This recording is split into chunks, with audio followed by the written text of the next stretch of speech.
How's it going, my sinners? My name is Sinikle, and welcome back to yet another Higurashi When They Cry. We are in Arc 7, titled Minagoroshi. And you have not watched the previous videos and caught up yet. The link to the playlist is, as always, in the description down below, so go ahead and check it out. But without further ado, let's go ahead and continue.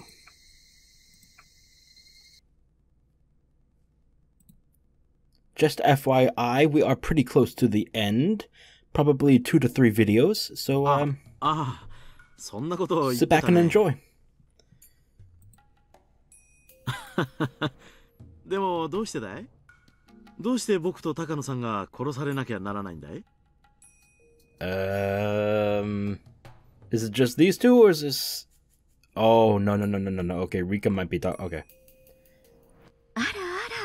Yeah, we might be Rika, I think, right now. 私たちが5年目のタタリに名前を連ねられるなんて名誉な話よ。And of course, she doesn't take it seriously. As I expected, they didn't really take me telling them that they'd be killed on the night of the festival seriously. What I just said.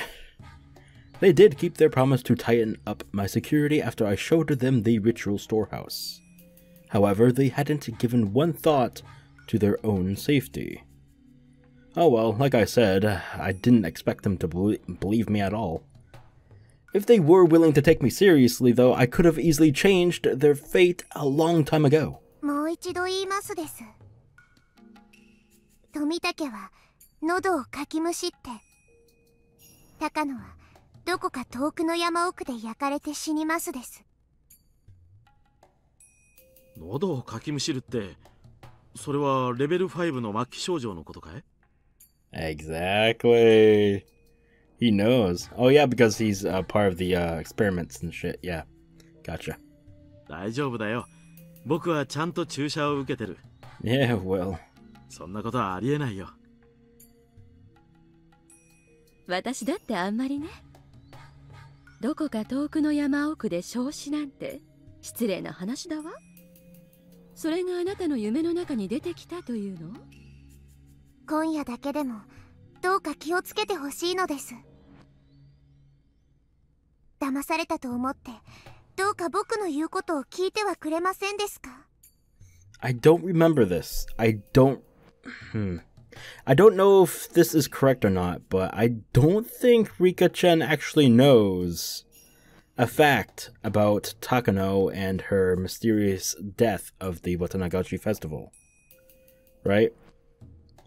Because she doesn't know, like all the others have learned throughout the past arcs, that she has been dead for the past 24 hours after or during the Watanagashi festival. But somehow she's still alive, you know? It's a little confusing. But I don't think Rika-chan actually knows. I don't think she does. I don't remember this tidbit of information. Huh. It's a little interesting. 私たちの身に迫る何かというのも夢のお告げなのかしら？ Not a vision, just 100 plus years of experience. 大丈夫よ。あなたの身辺は山犬がちゃんと警護しているわ。今日だって8人があなたの近辺を警護しているのよ。Oh, 8 guards. Fantastic. ありがとうです。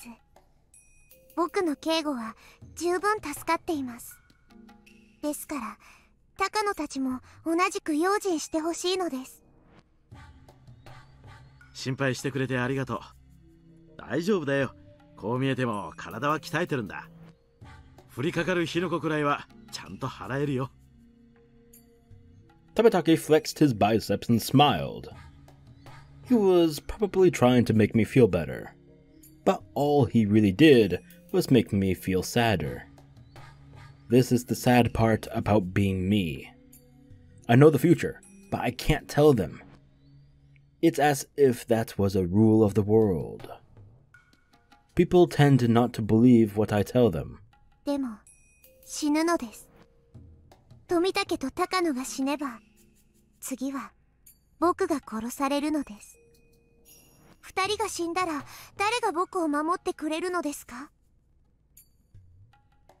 どうも相当悪い夢を見たみたいね。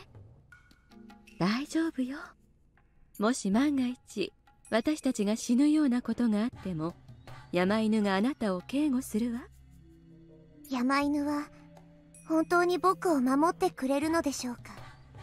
守ってくれた試しはないのです。そんなことないわ。あなたがふっかけた喧嘩にも現れたでしょ。あなたの近辺を常に警戒してくれているわ。もちろん平時にはそこまでの警戒はしていないけれど、先日のあなたの要望以来、あなたへの警戒態勢は非常に高度な状態を維持しているわ。入江所長の警護よりも厳重なくらいよ。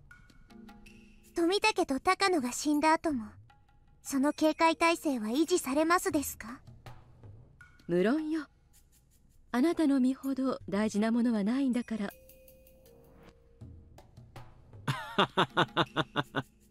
僕たちは今夜殺されてしまうともう決まってるのかい？参ったな。富武に生き残る意志がないのなら、死んだ後の私の身にしか興味がないです。My words must have left a mark on his heart. He looked much more serious after I said that to him. やれやれ。わかったよ。せいぜい今夜気をつけるよ。You do that. 沖宮へ戻るときは僕にも警護をつけることにする。二人の時に襲われるのだと思います。だから今夜二人きりになってはダメなのです。あらあら、焼いてるのかしら。おませさんね。Like I thought, I can't change their fate. When we saved Satoko, everyone shared the same sense of urgency. That's why we all got together and saved her before it was too late. However, these two have no sense of urgency at all. How can I make them understand? I sighed and gave up. 富武、高野、さようなら。今日までありがとうでした。I mean, if they don't want to listen, they don't want to listen. ちょっと待ちなよ。リカちゃん。I had nothing else to say to them now. Instead, it might be worth talking to someone else.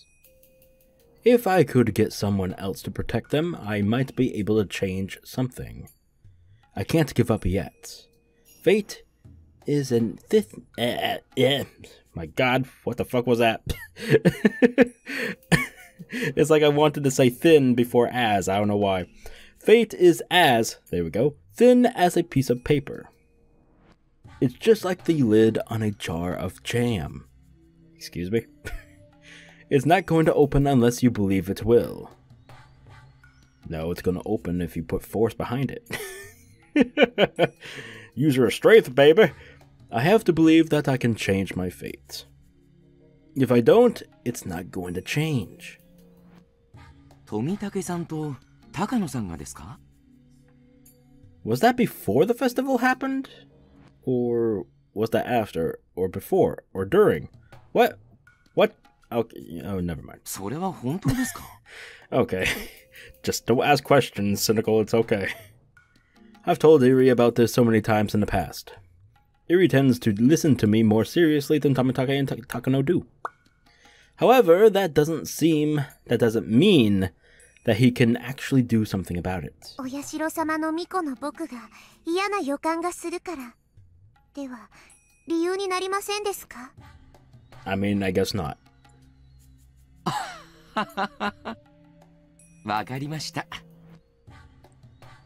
そうおっしゃるなら、お社様のご神託かもしれませんね。今夜そんな事件があれば、5年目のたたりということになってしまいます。お二人には注意するよう、私からも伝えましょう。All Iri would end up doing would be warning the two of them, which was exactly the same thing as what I did. In other words, it wouldn't matter in the least. Iri is just a researcher, and he has no ability to deal with unexpected trouble. That's why Takano works for him, after all. くれぐれもよろしくお願いしますです。ペコリ。Who else would treat me seriously? Who would be able to prevent Tamatake and Takano's death? That's right. There's one man who's been fighting the curse of Oyashiro-sama with all his might. あれ？フルデさん？ Oh, Oshi-san. 探してたんですよ。Oh, you have? 赤坂さんがぜひお別れの挨拶をしたいと言って探してたんですが。No, don't leave me, please. つくづく赤坂とは肝心な時に縁がないのです。Don't phrase it like that, please. 先日の温泉の件をずいぶん恨まれているようですね。赤坂さんも何も恩返しができなかったことを悔やまれていましたよ。長い休みが取れたら改めてひなみ沢に行きたいと言っていました。それを奥さんに勘違いされちゃったみたいで。可愛いけどあの奥さん家に帰ると怖い人なんだろうな。大石、実は大切な話があるのですが、誰も信じてくれませんのです。ん？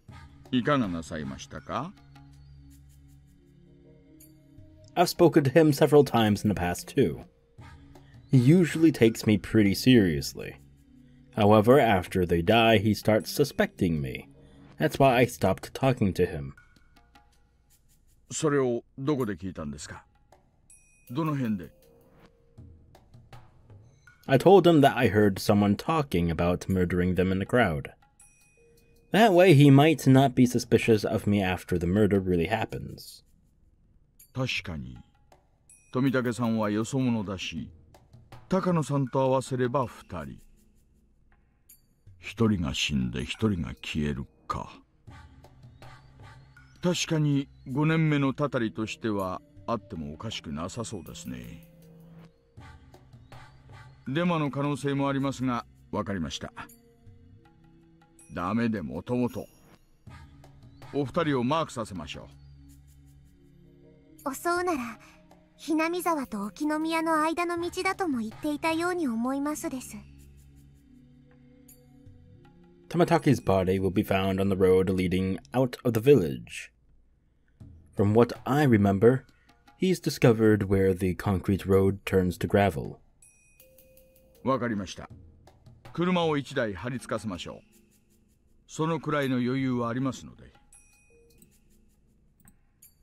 He agreed to get involved, and he wasn't suspicious of me either. I'm sure it seems odd to people that Oishi actually believed this phony-sounding story of mine. The thing about Oishi is that he strongly believes that there's no smoke when there's no fire. I've learned from experience that he tends to believe my information. However, that personality of his has caused me so much trouble in previous worlds. Of course, there's no question why he's so eager to believe me either. This is his last chance to expose the curse of Oyashiro-sama before his retirement. Even if it might be fake, he still wanted to believe it. That was convenient for me, since I couldn't show proof. クマちゃん、聞こえますか？聞こえますか？沖宮への帰り道の途中にパトを1台張り付かせてください。いえ、単なる警戒です。良くないことがそこら辺で起こるかもしれないという噂が入りまして。2人程度でいいでしょう。お願いいたします。ありがとうです。誰も僕のことを信じてくれないので困っていたところなのです。それを信じるのが警察です。何事もなければむしろ無事を喜ぶべきじゃないですか。出動を空振りこれを喜べ。私の先輩の言葉です。それにせっかくのタレコミ情報を見過ごして事件を防げなかったらこれほど悔しいことはありませんからね。I see. That's his way of thinking about things. That was why he believed me without question. I hope he won't consider me a suspect after they find their bodies tomorrow. I shouldn't worry about that now. I can still do more. Who else should I talk to? Should I talk to my friends? I can't give up. I should at least try. まさかそんな物騒なことを言ってる人がいるのかい？よりにもよってこの日に不謹慎だな。あれか？今日起こるかもしれないって噂のお社様のたたりってやつか？うん。連続4年起こってるからね。やっぱり今夜も起こるかもしれないと思ってる人も少なくないみたいだね。怒ると思うのは勝手でございますけど、富武さんと高野さんを名指しするなんて失礼な話ですわね。富武さんと高野さんにも念のため伝えた方がいいんじゃないかな。もう伝えましたですが、信じてもらえなかったです。そりゃそうだろうな。でも万が一何かあった後じゃ遅いしな。大石さんに話した方がいいんじゃないか？もちろん、もう話しましたです。へえ、リカちゃまはなかなか手際がいいじゃないですか。でも確かに用心に越したことはないです。今夜だけは。hinamizawa村連続開始事件、通称お社様のたたり。はっきり言って何年も続かれちゃ困るんだよね。面白がって模倣するバカも出てくるし、何より村のイメージダウンにしかならない。つまり今夜何も起こらなければそれで連続はついえるわけだろ。なら今夜起こらないように何かすればいいわけだ。なんかって何ですの？悪いことが起こらないように村中で見回りでもしますの？見回りなんかしたらかえって不用心な気がします。そもそも手の打ちようなんてあるんですか？一応綿流しの準備会の方では連続開始事件を模倣しようとする変質者が紛れ込む可能性もあるので、見かけない顔には警戒しようってことになってる。hinamizawaはよその人の顔はわかるからね。見慣れない人がいたらすぐわかる。だからきっと大丈夫だと思うけどな。でもそれでもきっと富武と高野は殺されるのです。リカちゃん、そうだね。私たちにもできることをしてみようよ。そうだな。一晩中を護衛はできないだろうけど、せめて祭りが終わるまでの間近くにいようぜ。人が近くにいれば悪い連中もおいそれと手出しはできねえだろ。I couldn't tell if they really believed me or not, but they listened to me at least. We decided to keep our eyes on Tamatake and God damn it, I'm messing up their names. Yeah. Why all of a sudden, I have no idea. We decided to keep our eyes on Tamatake and Takano and protect them for the rest of the night. I guess I've done everything I can now. Though it's hard to believe this is enough to prevent their deaths. あとは明日目が覚めた時、何も起こっていないかどうかね。I guess so. リカは富武たちの死を防げると思っていますですか？ The smart answer would be no. But the hopeful answer? Well, quite the opposite. 無理かもしれない。Yeah. やはりあの二人が死ぬのは私の命運が尽きることを知らせる時計の時報なのかもしれない。Partially correct. でもさっき高野も言った。Oh? 山犬が私への警護を厳重にしてくれているから仮にあの二人が殺されても、私、そうしてる Sorry. 間に、 Shit. 東京から応援も来るだろうしね。いつものように富武たちが殺されたとしても、その後の状況はこれまでの世界とは少し違う。 I didn't fall for the pause that time. それでもダメなら潔く死ぬしかないわね。とにかく今回は最後の最後まで諦めない。 Atta girl. あがける限りあがく。 Hell yeah. どうせ無駄だから残りの時間をワインで過ごすなんて後ろ向きなことは絶対にしない。リカの好きなようにするといいのです。羽生は相変わらずどうせダメだと思ってる？僕はいいもダメもないです。あるがままが運命ですから。 Oh, only. Alright, alright. A little bit confidence there. 期待するから心が痛むか。 It's not bad to have hope. If I'm an actress trying to get up on the stage, Hanyu is a real bystander. We have very different opinions when it comes to this. リカ、何があってもどうか気を落とさないで。なんだか今回もどうせダメだって遠回しに言われてるみたいね。最近あんたと話してるとイラつくことが多いわ。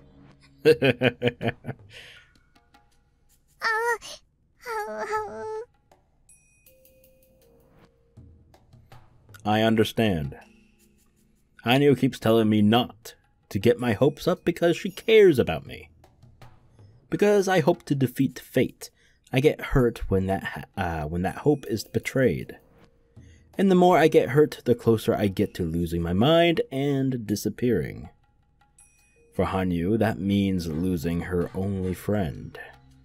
Losing me is probably the most unbearable thought for Hanyu, since she has to live alone, unable to communicate with anyone else. I now believe that fate can be changed. Even when I didn't have that faith, I still believed that eventually I'd find a way to get out of this maze. Perhaps Hanyu knows something I don't. Yeah, that's what I figured too. I figured she knows something because she's well, not always, but she's most of the time with Rika. And out of all the worlds, out of all the worth of 100+ years of experience that she's had to go through in repeat, Hanyu has to have witnessed something, but for some reason she can't. Right? For some reason she can't tell Rika. Right? I might just be a goldfish inside of a fishbowl. There might be no way for me to escape my fate. We're stuck alone inside of a fishbowl, yet every day I knock on the glass, believing that I can break it someday. Hanyu keeps telling me that I'm wasting my time. If I get hurt and die, she would have to survive all by herself, inside of the fishbowl. With that, I think I finally understand our difference of opinions. But yet again, of course, she can't, for some reason, she can't say anything to Rika.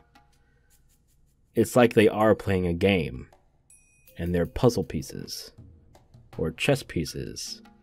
If y'all are watching my Umineko Let's Play playthrough, then you know what I'm referring to. God, I love these connections, man. Damn.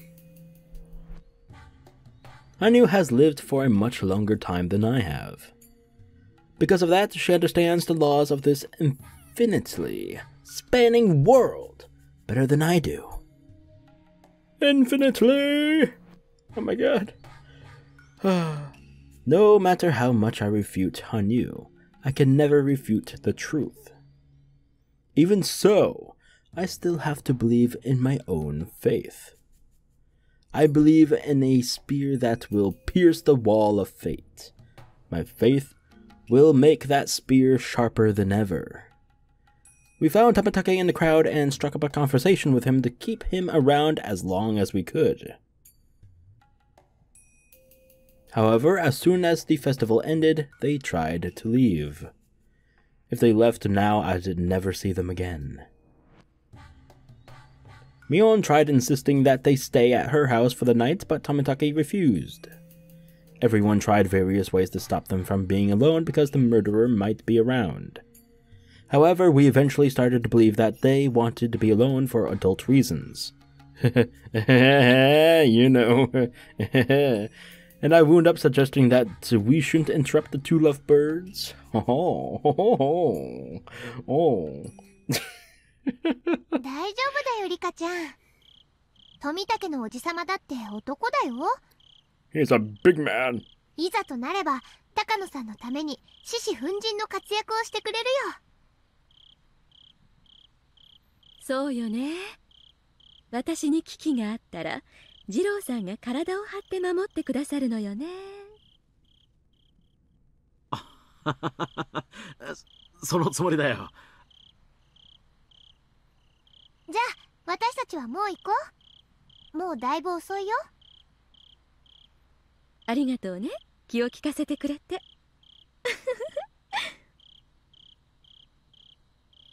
くれぐれも誤解しないでくれよ。Already have. Don't you worry about it. 僕は診療所に忘れ物をしてるんだ。それで診療所の鍵は高野さんが持ってるから、高野さんと一緒に診療所に行くんだよ。へえ、富武のおじさま、診療所で愛の語らいとは奥が深いです。Hey, some roleplay is good every now and then. You know what I'm saying? 違うよシオン。きっとナース服着てもらって撮影会なんだよ。Hell yeah! Son of a bitch. ナース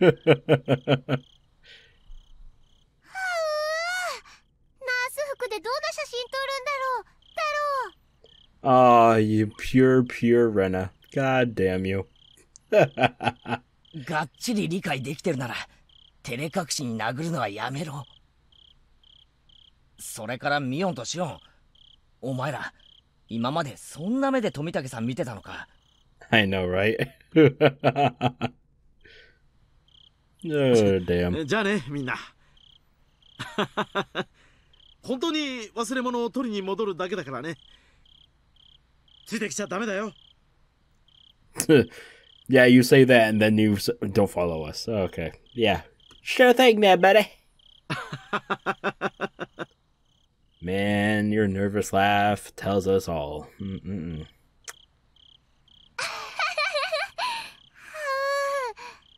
富武、本当に用心するのですよ。リカの心配しすぎではございませんの？ You shush. はあ、Yawn. Everyone laughed when Satoko yawned. Got the fuck?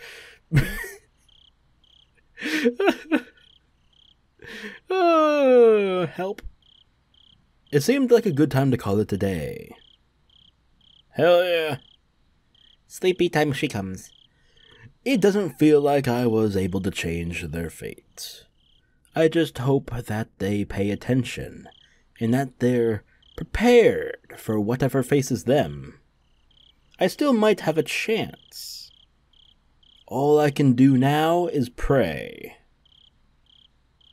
それじゃあ富武さん、またぜひその時は写真を見せてくださいね。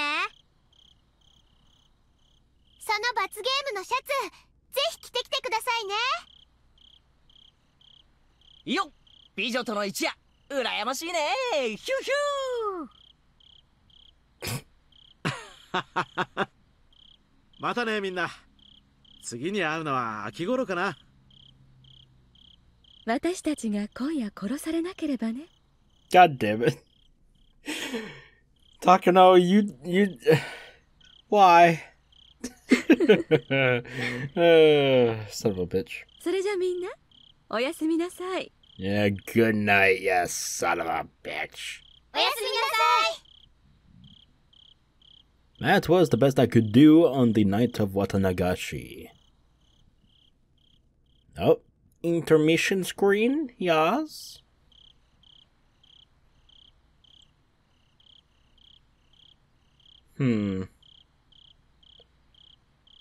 Yep. Okay, cool. Oh, what the fuck? Please tell me what happened this night. This is like a box with a cat inside. Oh, you got that reference? Please tell me what happened this night. I don't even know if the cat is alive or dead inside the box. Please tell me what happened this night. The cat in the box is dead. You all catch that reference?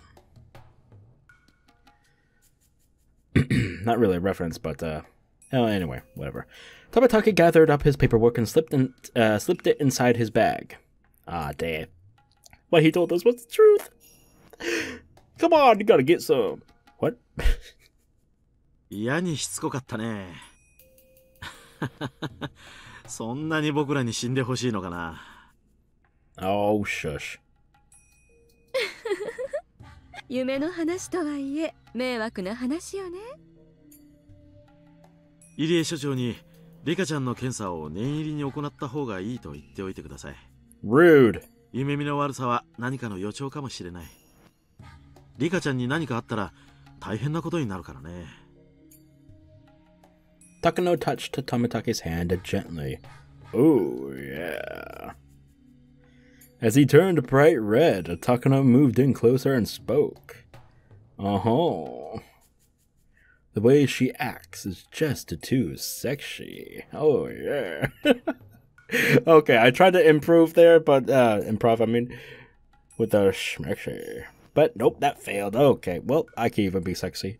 Damn. Tamataki thoughts. ねえ、ジローさん。 Okay, why the chimes? Wait. No, that's a one-time thing. とても真面目な話があるの。聞いてくださる？ But the music stopped. Oh, serious talk. Alright.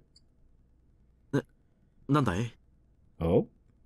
高野さんまで真面目な話があるってのかい？ What could it be? まさか高野さんまで僕が喉をかきむしって死ぬ夢を見たなんていうのはなしだよ。Funny that you mentioned that. Nervous laugh. そのまさかだとしたら Okay, here we go. Here we go. Here we go. Eh? That's gonna be the title, by the way. Here we go. Takano stared at him with a mischievous look, as if seducing him. Oh, yeah. And started whispering into his ear. 驚いているのよ。 Oh. あの子には本当に神通力があるのかもしれないってね。I don't like the way she's speaking, do all of you? それはどういうことだい？ Takano smiled gently and pulled back her hair. Even seeing her do that made Tamataki's heart race. 私、あなたのことが好きよ。それは光栄だな。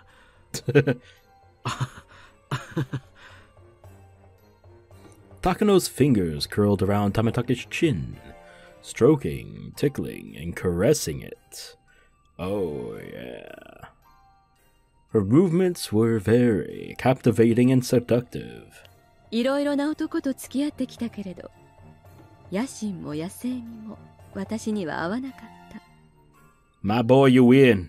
あなたのような固くて真面目な人が一番相性がいいって分かったの。あなたなら私のすべてを受け止めてくれる。私のことを本当に理解してくれるって信じられるの。だからあなたにならミオのすべてを捧げられる。私のすべてをあなたに抱き受けてもらいたいの。この気持ちがわかるかしら。高野さん、急にどうしたんだい？ Her voice didn't really sound that affectionate. Tamataki knew from experience that he couldn't grasp what was on her mind when she wore a cold smile like that. いよいよなの。もうじきなの。It seemed as though she couldn't wait for something to happen. There was a chilling allure to her strange smile that made one question if something exciting was really about to happen. 何がもうじきなんだい？ Tamataki asked, trying hard to resist the temptation. 私の夢が叶う日がやってくるの。君の夢？そう、私の夢。話したことがあったわよね。それとも私なんかが話したことは記憶に残らないのかしら？ Oh, my boy! いや、覚えてるよ。君の夢。Tamataki's response was vague. Either he didn't remember or he hadn't understood it very well. いよいよお社様のたたりが現実のものとなる日がやってくる。その日こそが私の子供の頃からの夢が叶う日。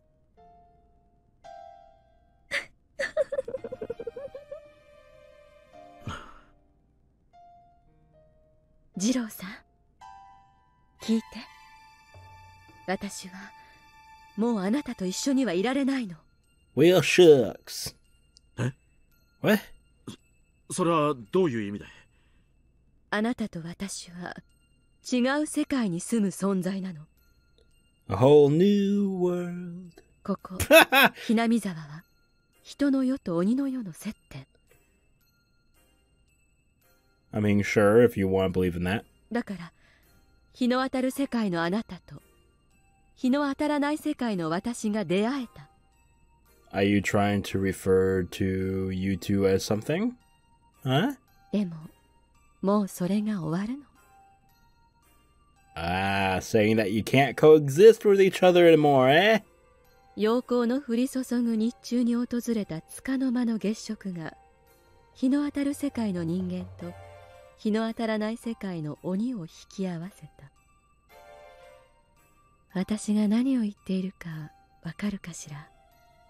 I do, but I don't think Tamataki do.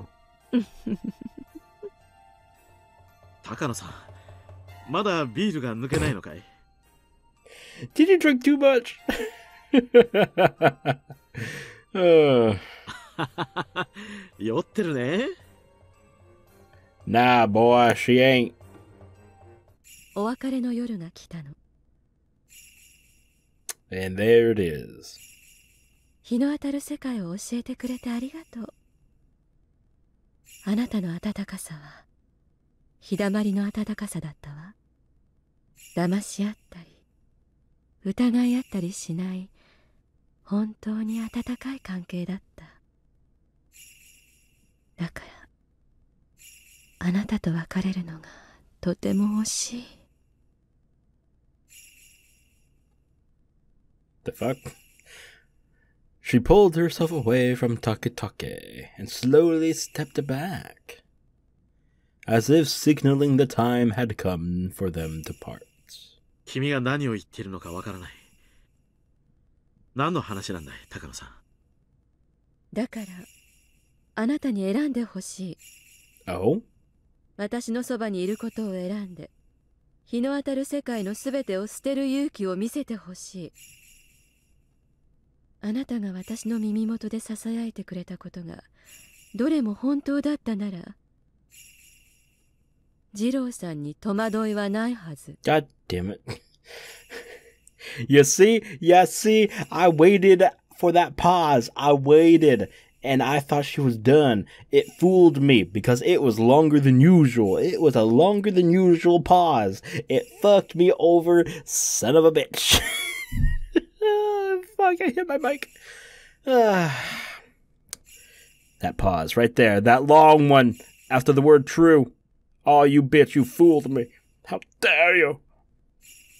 Anyway, yeah, pause and read. By the time sorry, gotta clear my throat. By that time, Tamatake understood that Takano was asking him to make an important decision. Close. Masaka. Kimi wa. Oh, do you know? Do you know? Oh? What? そのまさかなの。 That's right. What? 二郎さん。Tamatake got up from his seat and looked Takano straight in the eyes. There was a faint glimmer of hostility within those eyes. 私より仕事が大事なの。やっぱり。信じられない。君のことを信じていたのに。Those words were ones of rejection. Takano's lips twisted into a cruel smile. お社様は人と鬼を融和したそうだけど、そのお社様でも私とあなたを融和することはできなさそうね。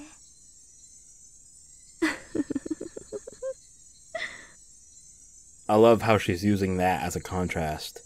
She's using that as a way to call herself a demon and Tamatake a human. I like that a lot. Takano slowly opened the door. 6 men in overalls were standing there at the ready. Tamatake was frozen in shock. The 6 men walked up to Tamatake with no expressions on their faces. It was immediately obvious that they were going to do something to harm him. これは何の真似だ。Hinamizawa将校軍は導火線に火がついた爆弾と同じ。それが爆発する前に東京はあなたに爆弾を解体してしまうことを命じた。でもね、東京にはこの爆弾が派手に爆発して欲しがっている人もいるの。バカな。そんなことをして誰が何の得をするんだ。得のないことをする人なんてこの世にはいないわ。損得があるからベクトルが生まれる。だから私を前にそれを問うことは無意味ね。信じられない。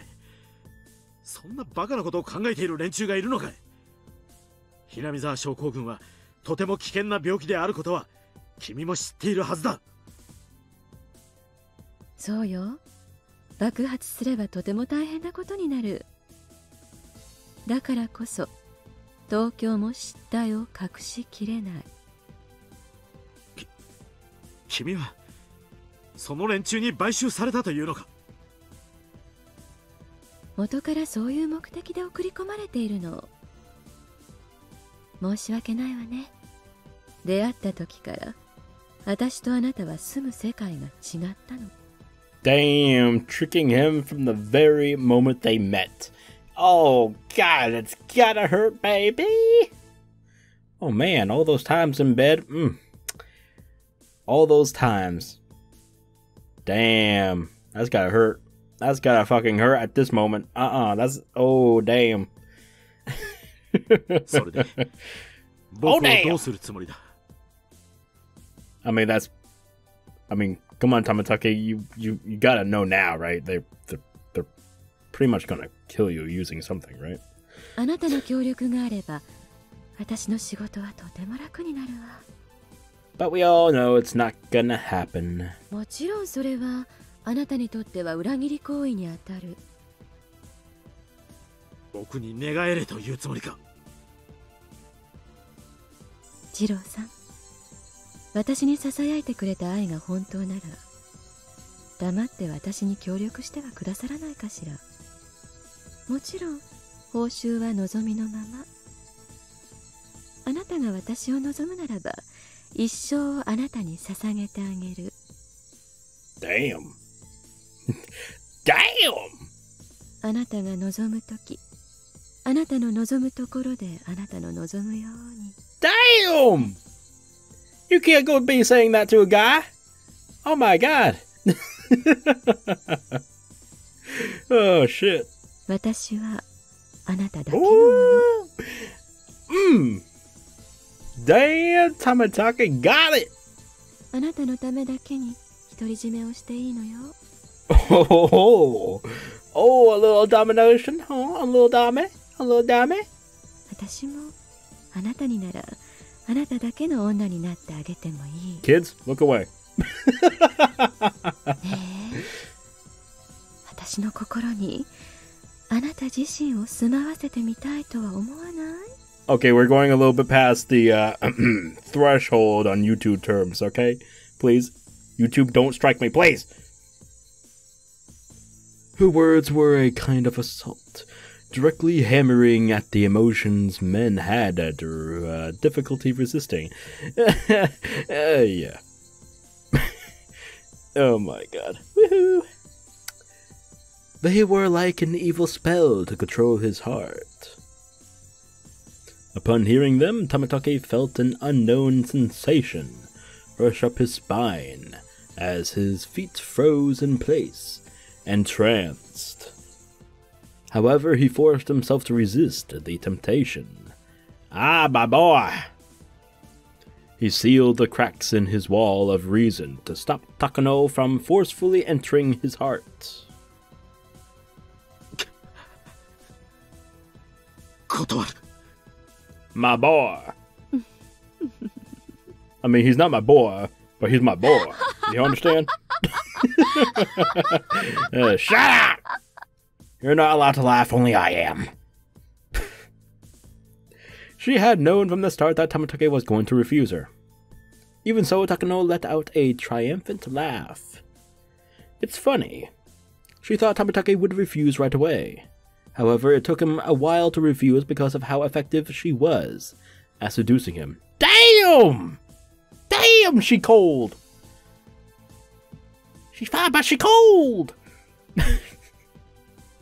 The time it took... Sorry, one moment. Okay. The time it took him to refuse her was one of victory for Takano.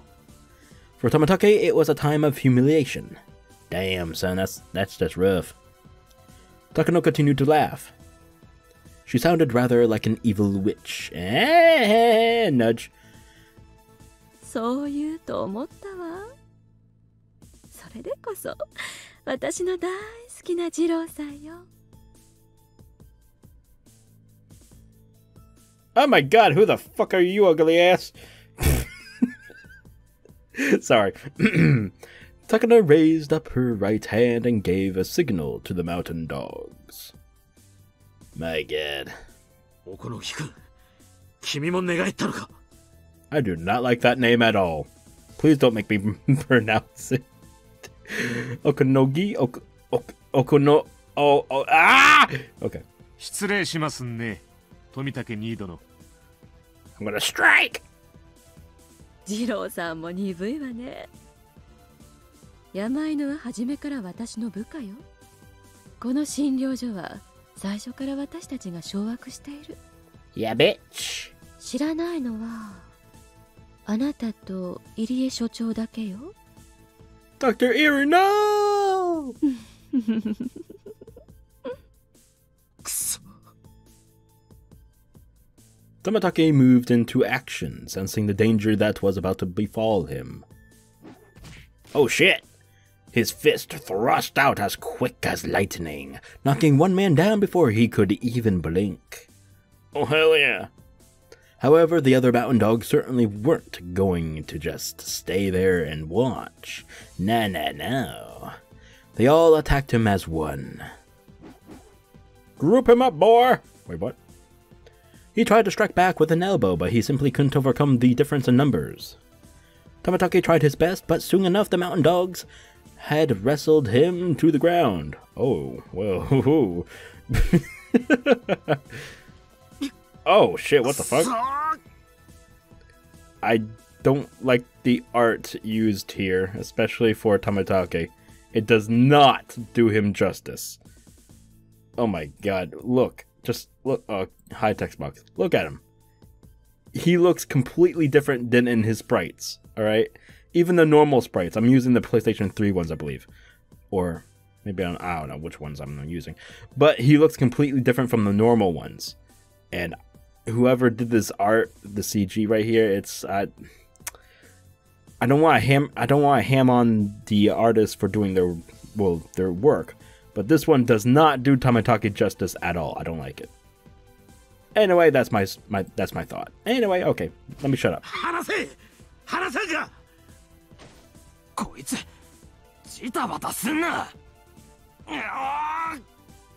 Maybe it's because they had trouble with the angle. I don't know. But anyway, they pinned him down so that he couldn't move an inch. さすがね、次郎さん。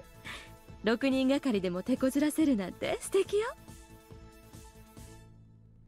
Takano walked over and smiled while looking down at Tamatake.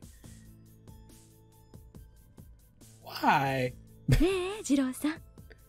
どうせ断るんでしょうけれど、私の自己満足のためにもう一度聞かせてね。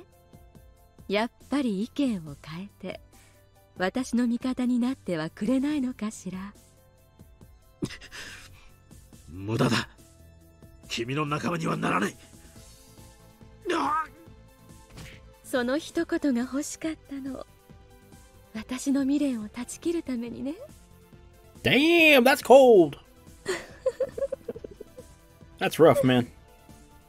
Takano was holding a small case in her hands. She opened it and showed Tamatake what was inside. その注射は Oh, I think you know. いやね。想像がついてるくせに。バカな。すべて破棄したはず。次郎さん、あなたはこう思っているでしょう。たとえ破棄した例の注射だとしても、自分は予防薬を投与済みだから注射されても免疫があるはず。Oh, don't tell me you gave him a fake vaccine. What the? Oh, come on, man. No. そうでしょ。Oh, shit. だから怯えてないのよね。あなたが今回ひなみざわに来た時に投与された予防薬はね、Yep. 違うのよ。That's rough. That's rough. あなたは今自覚してないだろうけども、すでにレベル Oh, 3 shit. クラスで感染してる。 Wait, what? 立 Really? 派なひなみざわ症候群の潜在患者なの。Why hasn't he shown any symptoms then? What the fuck? Okay. 次郎さん、注射するとき目を背ける癖があるでしょ。ダメよ。自分に何の注射がされてるか毎回ちゃんと確認した方がいいわよ。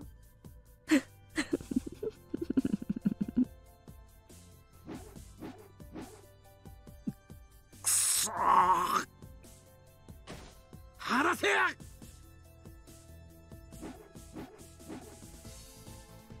Tamatake struggled to get away, but he simply couldn't move. Upon seeing his sorry state, Takano laughed with glee. H173 は次郎さんもよくご存知のはずよね。投与することで感染し、かつ興奮状態を誘発することで疑似的にレベル5を発症させる。どれだけ劇的な効果があったかは次郎さんもご覧になってたんじゃないかしら。被験者は盛んに頸部液下のかゆみを訴えていたわね。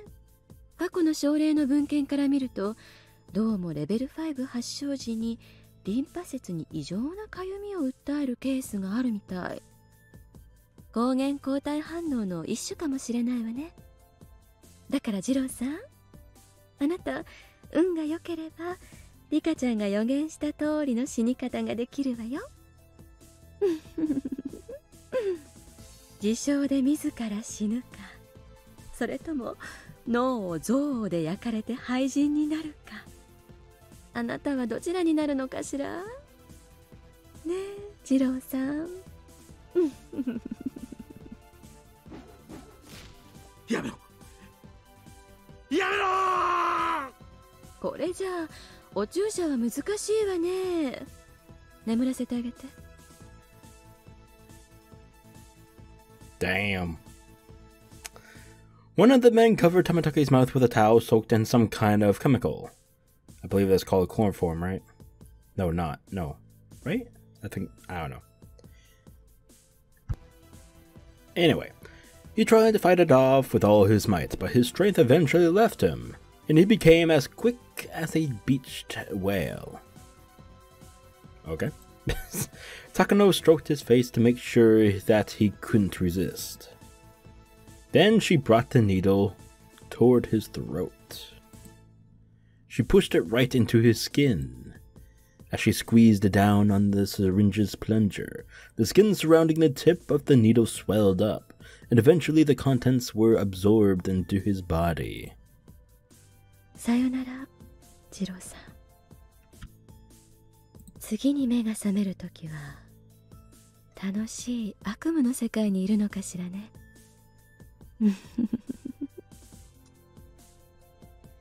The mountain dogs finally got off of him. He couldn't even twitch. 誰か彼を私の車のトランクに運んで。Two of the men lifted up Tamatake and carried him outside. そうそう。彼の愛用の自転車も一緒だときっと喜ぶでしょうね。地獄へ行っても好きなだけサイクリングができる。Damn! Damn, she cold! The mountain dogs all quietly laughed at the joke. ではこれより終末作戦を開始します。Operation Doomsday? What are you, fucking 6 years old? What the fuck? Oh my god, you're all fucking stupid. Oh my god. Really? Doomsday. My god. They stopped laughing as she began to speak. お好みは以後の連絡を待て。入江所長から目を離すな。あと、フルでリカにも注意してね。どんな第六感か知らないけど、少なくとも彼の死に方だけは当てたわ、あの子。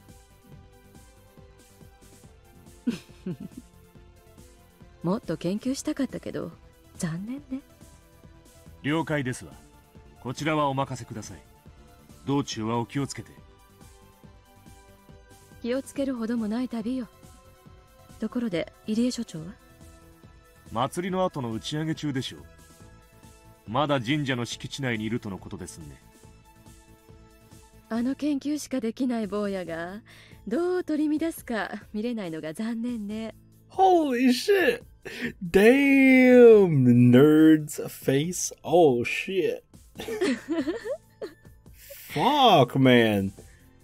Her true colors are woohoo! Damn! She is rough. Fuck. Don't cross her, am I right? The mountain dog started laughing again too.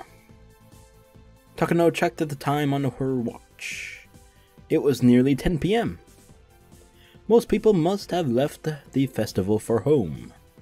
Those people still there were probably enjoying the after party while getting drunk inside the shrine. It was a good time for her to leave without being seen by anyone. では、私も出発するわ。死んでくるわね。After saying that, she left the clinic alone. She left through the back door. She left amid the moonlight. Sorry, my throat. The singing of insects and the sound of a river.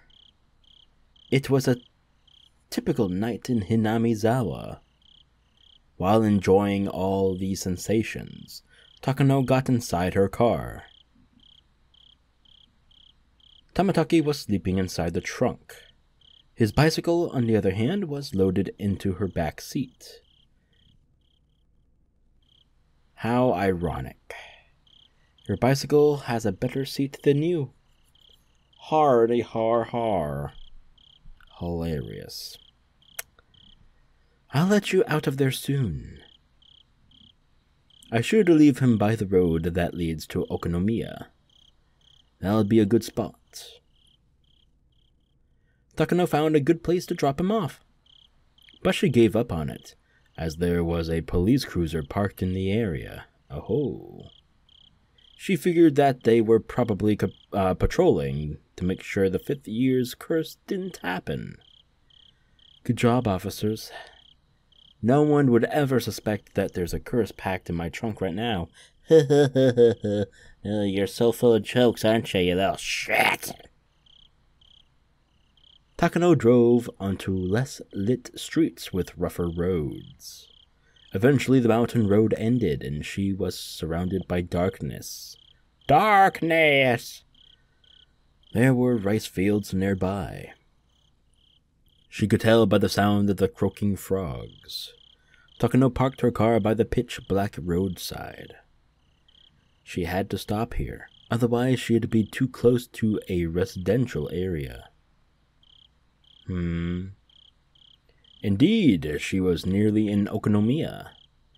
She would have dumped him earlier, but the police cruiser had foiled that plan. Takano pulled Tamatake out of the trunk and left him by the road. She also left him his bicycle. Tamatake let out a small groan. It probably wouldn't be long until he woke up. Sayonara, Jiro-san. あなたのギクシャクした恋の語りも楽しかったわ。もっと聞かせてもらいたかったから、とても残念よ。You loud ass bitch! Get out of here! もうじきあなたは目を覚ますわ。その頃には、あなたはレベル5の末期を迎えてる。あなたは錯乱の挙句、きっと哀れな死に方をするでしょうね。宇治脇病が語るように、やはりあなたも喉をかきむしって死ぬのかしら。それを観察できないのがとても残念。そしてあなたの異常な死と私の失踪はこの地に5年目のたたりとして刻まれるでしょう。そうしてお社様のたたりはますます強固なものとなって残る。その礎となれるなんて。二郎さん、これはとても名誉なことなのよ。Oh yes, I'm sure he feels so honored. あなたはこれから Jeez. 命ある身を捨てて永遠の存在の一部となれるのだから。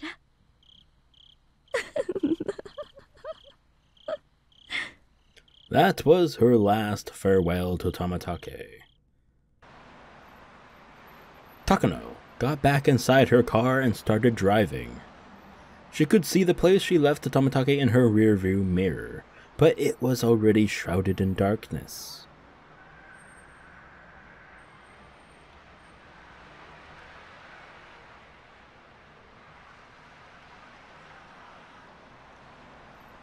Takano drove through the main street of Okonomiya and made a few turns, heading for the dark mountains in the distance. It had been a while since she left Hinamizawa. It was almost midnight. She might have already made it to the neighboring prefecture. It was difficult to tell because she couldn't really see anything in the darkness. Takano stopped her car in the middle of all that. After turning off both the engine and the headlights, there really was nothing but darkness surrounding her. It was as if time itself had stopped. Whoa, oh my god, my eyes! Takano wasn't sure how long she waited, but eventually she saw the headlights of a car blinking twice. Stop it! She blinked her own headlights back at it. Soon she saw several people walking towards her. Two men wearing blue overalls knocked on the window of Takano's car. Obligingly, she opened it. She looked over her face and the paperwork they had in their hands. ご苦労様。高野よ。After confirming her identification, they called someone over the radio. 本部どうぞ。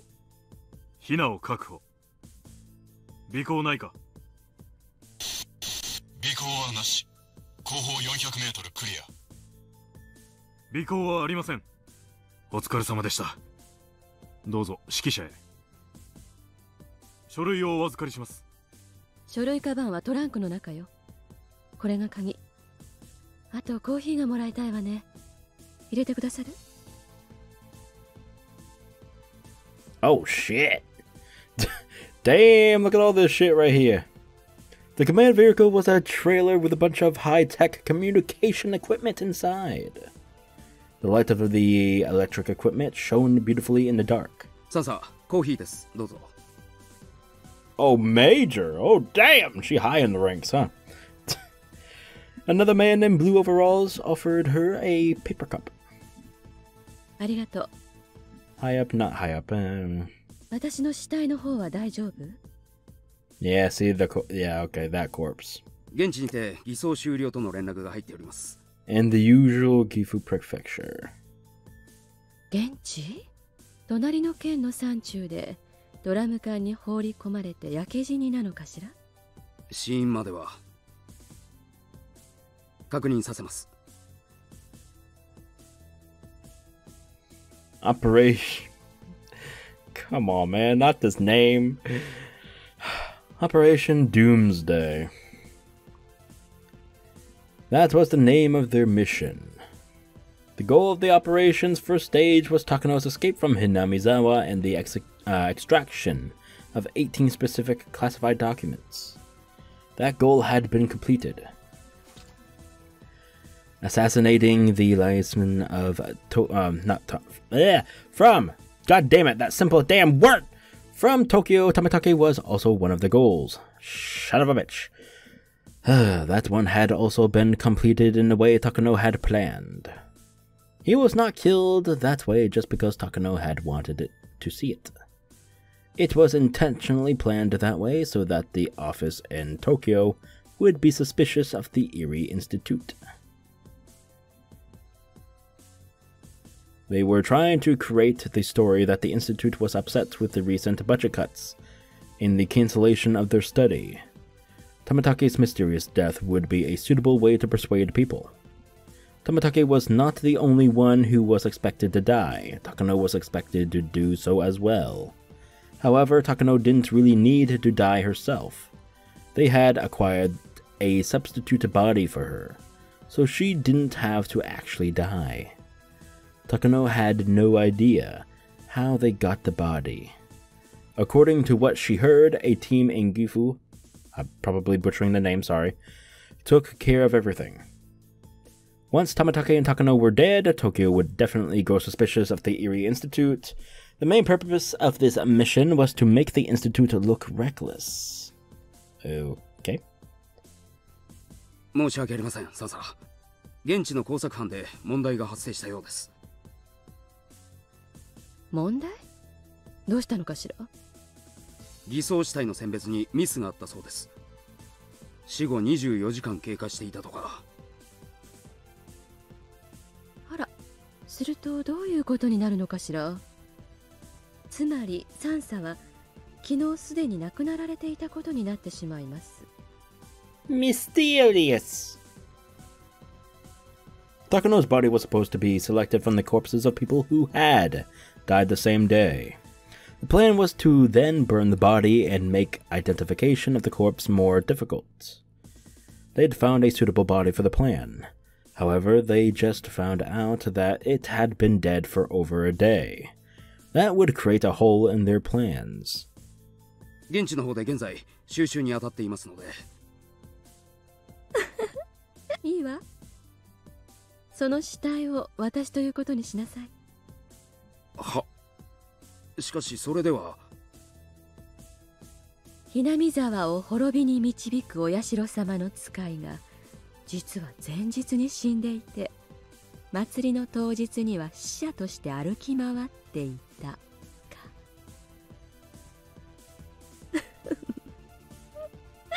面白い。それは実に面白いわね。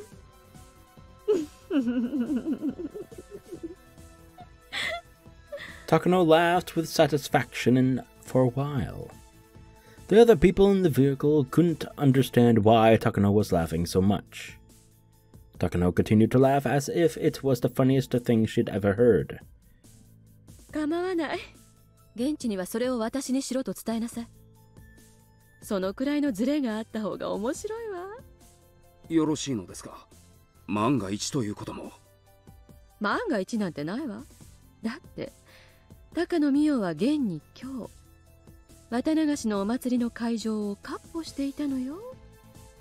たとえ検視の結果死後24時間以上経っていると出たって、おめでたい連中は検視結果の方が間違ってると思ってくれるわよ。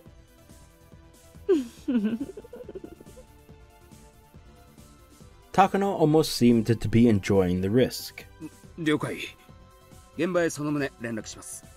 それより私の死体はドラム缶の中で焼かれていたの？はい。高速道路近くの山中でドラム缶の中で焼けていたのを発見されたそうです。Takano seemed surprised to hear that from him. Then she started laughing strangely again. Nobody could figure out why she was laughing like that. なるほど。お社様の生まれ変わりは伊達じゃないということなのね。あの子にはやはり人知の及ばない何かがあるということを認めなければならない。南沢の山犬に R の監視体制を厳重にするように連絡を。了解。失礼します。I'm guessing R was Rika, right? R for Rika. 沖宮警察が富武の遺体を発見したとの無線を傍受しました。Oh shit, that was fast. 発見したわね。いよいよ始まるわよ。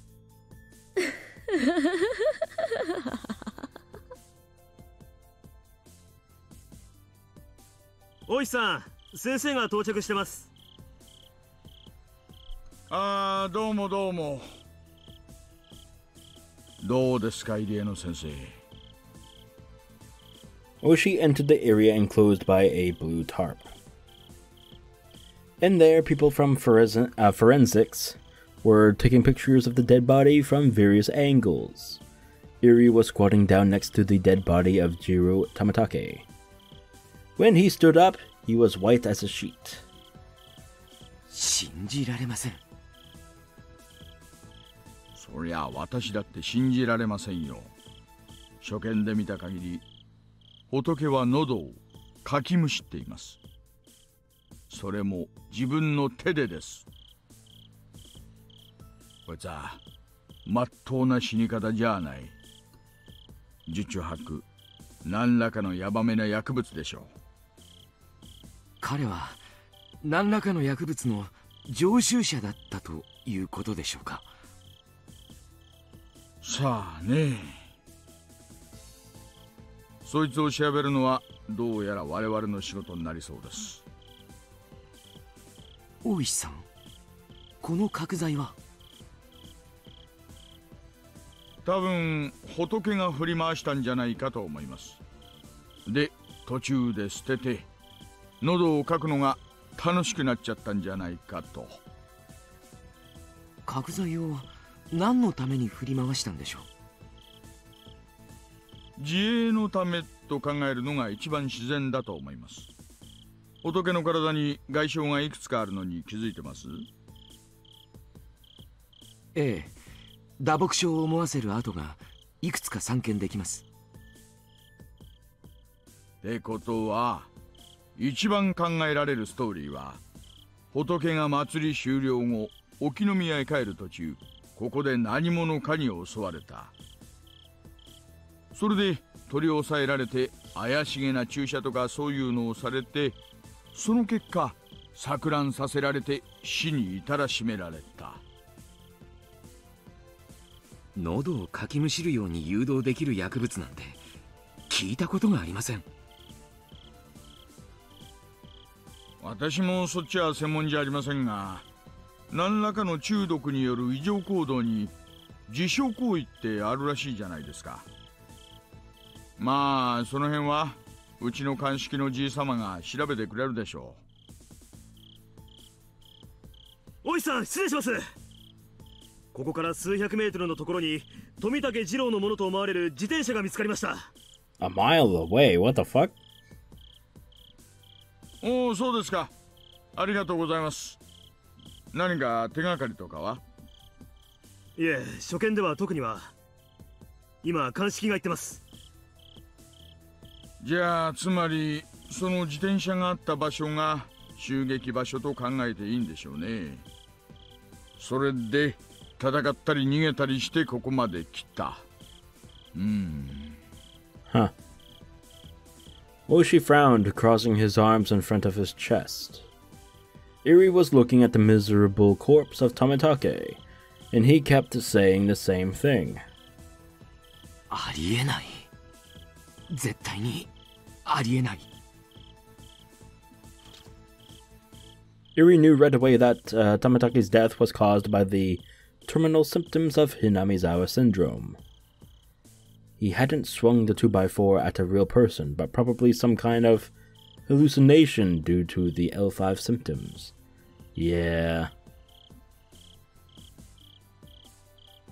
Violent reactions to hallucinations is one of the clearest characteristics of the terminal stage.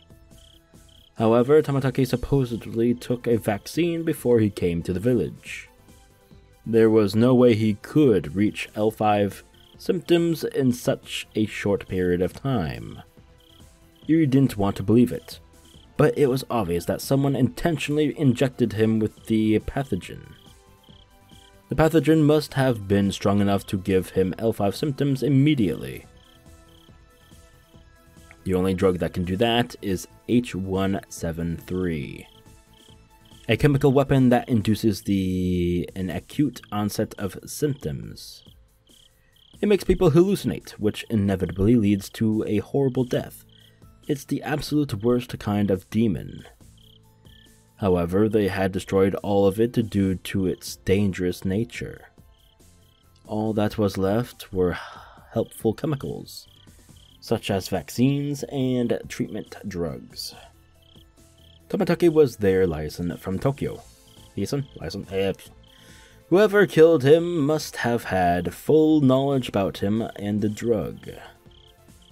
How would that person know he was their liaison? It was then that Eri thought of Takano. Takano is also a watchdog from Tokyo.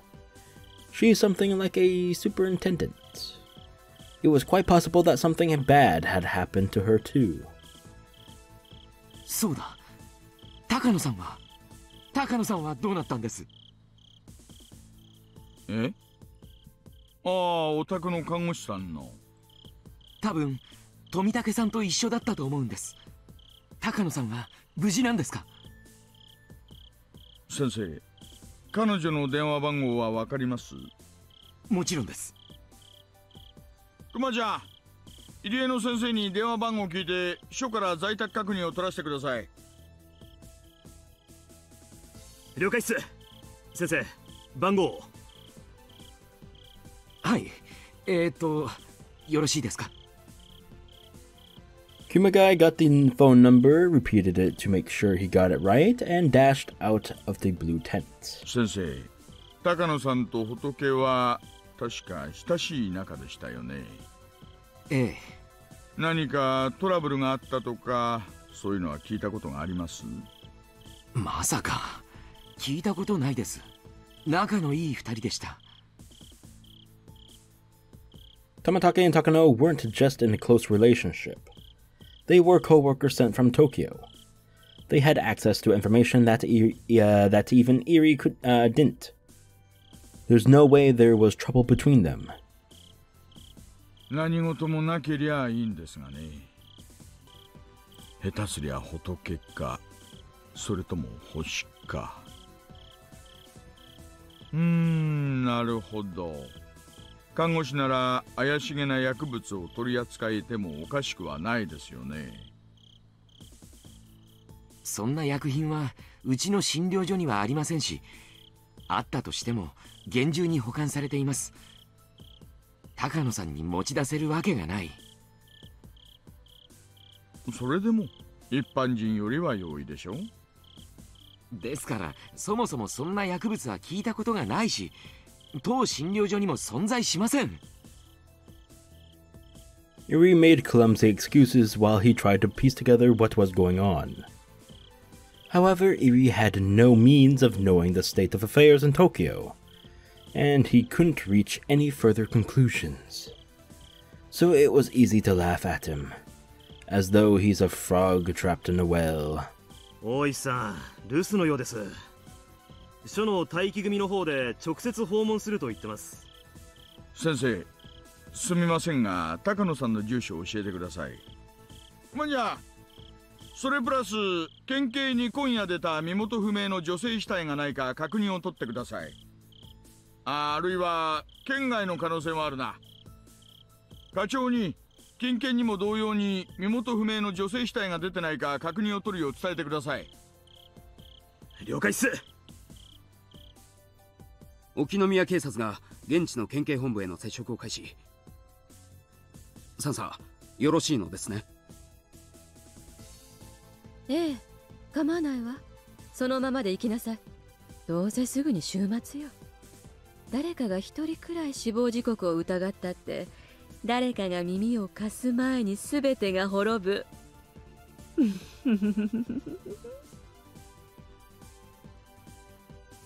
Okay. Man, things are speeding up here.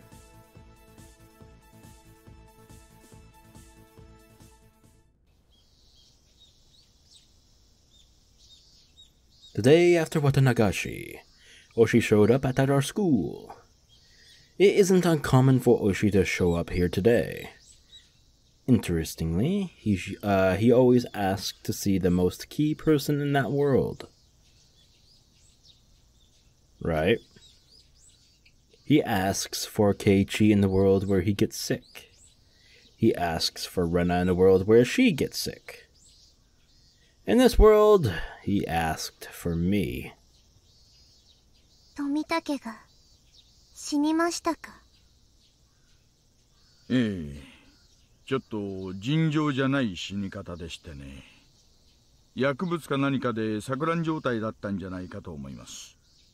自分で自分の喉をかき破るというショッキングな亡くなり方でした。やはり抗えないのか。There's nothing I can do now. I knew this was going to happen. I'm sure Takano is dead too. 高野は？彼女についても残念なご連絡があります。隣の県の山中で焼死体で発見されました。死体の状況から多分絞殺された後に焼かれたんじゃないかと思っているのですが、どちらにせよ気の毒な話です。大石の考えは分かってますです。僕が何か知っていると思っているんでしょう。いやいや、まさか。疑うとしたらこの一点だけです。あの人混みの中で小耳に挟めるようなところでこんな物騒な話をする人がいるわけがない。僕が何かの陰謀の片棒を担いでると思っていますですか？と思い込みたいところですが、それも引っ込めました。本当にその気なら、あなたは私にあんな入れ知恵をすることはなかったんですからね。少なくとも今回の事件を起こそうと考えた何者かとは相対する位置にいると思ってます。それが本当ならとても嬉しいのです。Oshi threw a 10 yen coin into the offering box and shook the bell in prayer. どうか今年こそHinamizawa村連続開始事件を終わらせられますように。そのために僕に協力しろと。今のはお社様にお願いしたんですよ。Well, she is well aware that people call me the reincarnation of Oyachiro-sama. That must have been his attempt at a joke. 僕もこんなたたりはもう金輪際にしてほしいと思っていますです。おや、ならフルデさんと私の求めるところは一致するようですね。僕は昨日富武の死体が見つかりそうなところを予言しましたです。そこにパトカーはいなかったのですか？いいえ、ちゃんと巫女様の予言に従って配置しました。ほら、細道路と砂利道の境目になっているあたりがあるじゃないですか。通称村境とか呼ばれているあたりです。あそこら辺はとても暗いですからね。何かヤバいことの起こりそうな匂いが一番プンプンするあたりです。では富武の死体はどこで？配置場所よりももっとずっと沖宮寄りの水田地帯の路肩です。That's not where his body is usually found. If he was fated to hallucinate and die, he would die in exactly the same spot, whether the cruiser was there or not. Just because the cruiser was placed there, Tamatake's body was found in a totally different spot. In other words, the existence of the police cruiser disrupted that fate. でですね。Rika found something new here. ここからがちょいと面白い話になります。Oh? パトにはですね、私通る車もチェックさせたんです。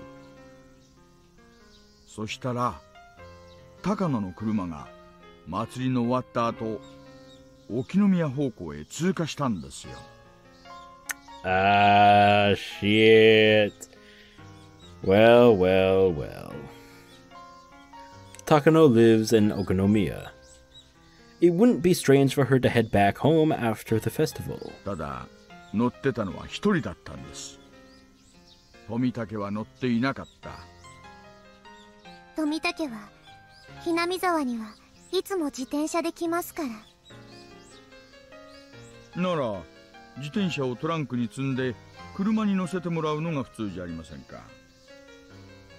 ですが富武は一緒じゃなかった。にもかかわらず富武の死体はHinamizawaからパトを越えて沖宮の方の水田地帯で見つかる。つまりあの真っ暗な中、森の中を突き進んでパトを迂回したなんてできるゲートではありません。だとしたらパトに気づかれずに街道を抜けるしか考えられない。フルデさん、高野と仏の関係について教えていただけませんか？ Oh, here we 恋 go. 人同士。Well, yeah. それしか知らないです。True, that's all she knows. 高野がね、恋人との最後の夜の仰せを一人で帰るというのが腑に落ちないんです。True. 富武はその時トランクの中に詰められていて、あの真っ暗な森の中に捨てようとした。だがお告げのパトカーがたまたまそこにいちゃったもんで、仕方なくそこを通り抜け。Damn, spot fucking on, man. もっと先で富武を捨てた。Both Tamatake and Takano were sent here from Tokyo. Man, a lot of T's there, huh? I have no idea what their real identities are. I can't say that Takano had no reason to kill Tamatake. However, I've never considered that possibility before in my life. Takano killing Tamatake? But why? I can't think of any reason. Nothing comes to mind. And it's hard to imagine Takano was cornered to the point where she had to kill him. In fact, it was more possible to think that she arranged when the love-sick Tamatake acted cold towards her and she strangled his neck. Wait, what? No, I messed up that line, did I? Oh, God. Alright, let me reread that. In fact, it was more possible to think she was enraged when the love-sick Tamatake had acted cold towards her, and she strangled his neck. 私はあのカップルどことなく不釣り合いだなってずっと思ってました。True. こう言っちゃ富武君に失礼ですが、 Ouch. 高野さんでは荷が勝ちすぎているんじゃないかなってずっと思ってました。高野が富武を何かに利用しようとして近づいていたとか、そういう話を村の中で聞いたことはありませんかね。ないです。でも話は聞いてみようと思いますです。何か分かったら大石にも知らせますです。ありがとうございます。村の内部に詳しい方、それも御三家の当主でお社様の生まれ変わりの協力がいただければ鬼に金棒ですよ。 But even the reincarnation of Oyashiro-sama couldn't solve this mystery for over 100 years. でもその高野も殺されたのですよ。どういうことなのですか？私はもしあなたから垂れ込み、おっと、お告げを聞いていなかったらProphecy. 多分きっと富武と高野は共に犠牲者で、お社様のたたりの5年目ってことになったんだろうと思い込んだと思います。ですがこうなってくるとどうも違う。 Definitely. どうやらこいつはお社様のたたりの5年目ってことにしようとした巧妙な事件のように見えてきました。 Right on the mark again. つまり高野が犯人。Basically, this is what Oishi is trying to say. They're not both victims. The culprit is also pretending to be a victim. This is really hard for me to believe. I can't think of any reason why Takano would do something like this. Oishi only feels the way he does because he doesn't know her as well as I do. For another thing, how can he explain that Takano's body was found? Didn't the police in Gifu Prefecture identify the body? 焼死体の識別には歯型照合が最も有効だと言われています。ただうちの鑑識のじじいが言うにはそれでも 100% じゃないという。まあそれよりおかしいのが現場の県警鑑識の死亡時刻なんです。Here we go. 当初死亡時刻が合わなかったらしいんです。 Tell her! Tell her! 死亡時刻が合わない。ねえ、祭りの前夜にはもう殺されてたっていう鑑識が出ちゃったらしいんです。内容物とかそういうのから調べるらしいですね。ですがこの時点で岐阜さんには高野の話をしちゃってたんです。だからお隣の県警さん、綿流しの日に彼氏とデートしてたはずの死体が死後24時間では話が合わないって言って、その鑑定結果を握りつぶしちゃったらしい。死亡時刻の鑑定なんかより死体の歯型鑑定の方がよっぽど精度が高いですからね。まあ現場にはたまにある話です。ですが高野が犯人かもしれないって目で見てみると、こいつは高野の死体じゃない可能性が出てきます。死体をごまかすことなんて可能なのですか？焼死体の鑑定は基本的に歯型以外は絶望的です。例えばこれは推理小説的な荒技ですが、沖宮のデンタルクリニックに残されていた高野美代の歯型のカルテ。It's funny that you say mystery novel there, Oishi. Son of a bitch. これが巧妙な手口で捏造されていたら誤認もあり得る。Ding ding ding. まあそんなのは抜きにして、単純にお隣の県警さんが高野に間違いないと決めつけてしまった可能性の方が高いですが。We'll tell them they're wrong. 警察組織内では往々にして初動時の鑑定ミスが後々まで尾を引くことが少なくない。伝説的な冤罪事件のほとんどはこれに起因します。私はどうやらその可能性が拭えない気がする。つまり高野は生きてる。高野美代は先日以来車ごと行方不明です。現地の死体が高野でないなら、これはなんだか面白そうな話になってきます。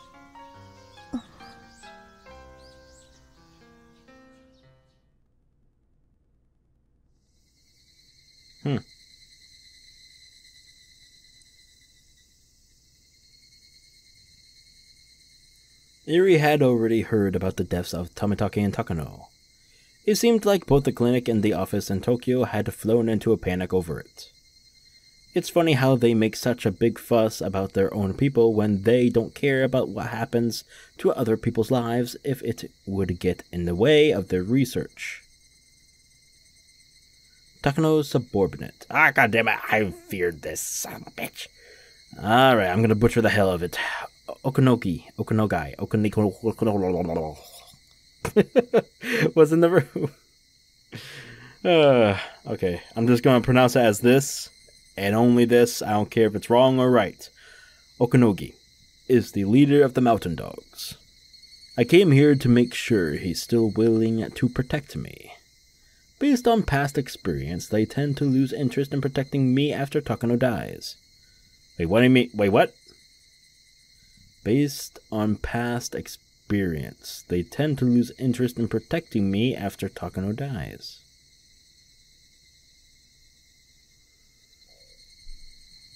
Are we not as... Okay, okay. I thought we were as Eri for a moment, but no, we're as Rika right now. Okonogi. Okay. Okanogi. Ah, I was right, son of a bitch. 高野が死んでしまいましたですが、僕は大丈夫なのですか？大丈夫ですよ、リカさん。我々が今後も厳重に警護してますんで。ですから、警察に頼ろうとしなくても問題ないです。I guess this is part of that tight security. They must have been listening to my conversation with Oishi. 大石に聞きました。高野が実は死んでいないというのは本当ですか？ Oh shit. Oh. まさか。現地の県警の正式な発表ですんで。大石という刑事は今年で定年。お社様のたたりを何とか解決したい一心で、何でも話をおかしくしようとする癖がありおります。あいつの言うことに耳を貸さん方がいいでしょう。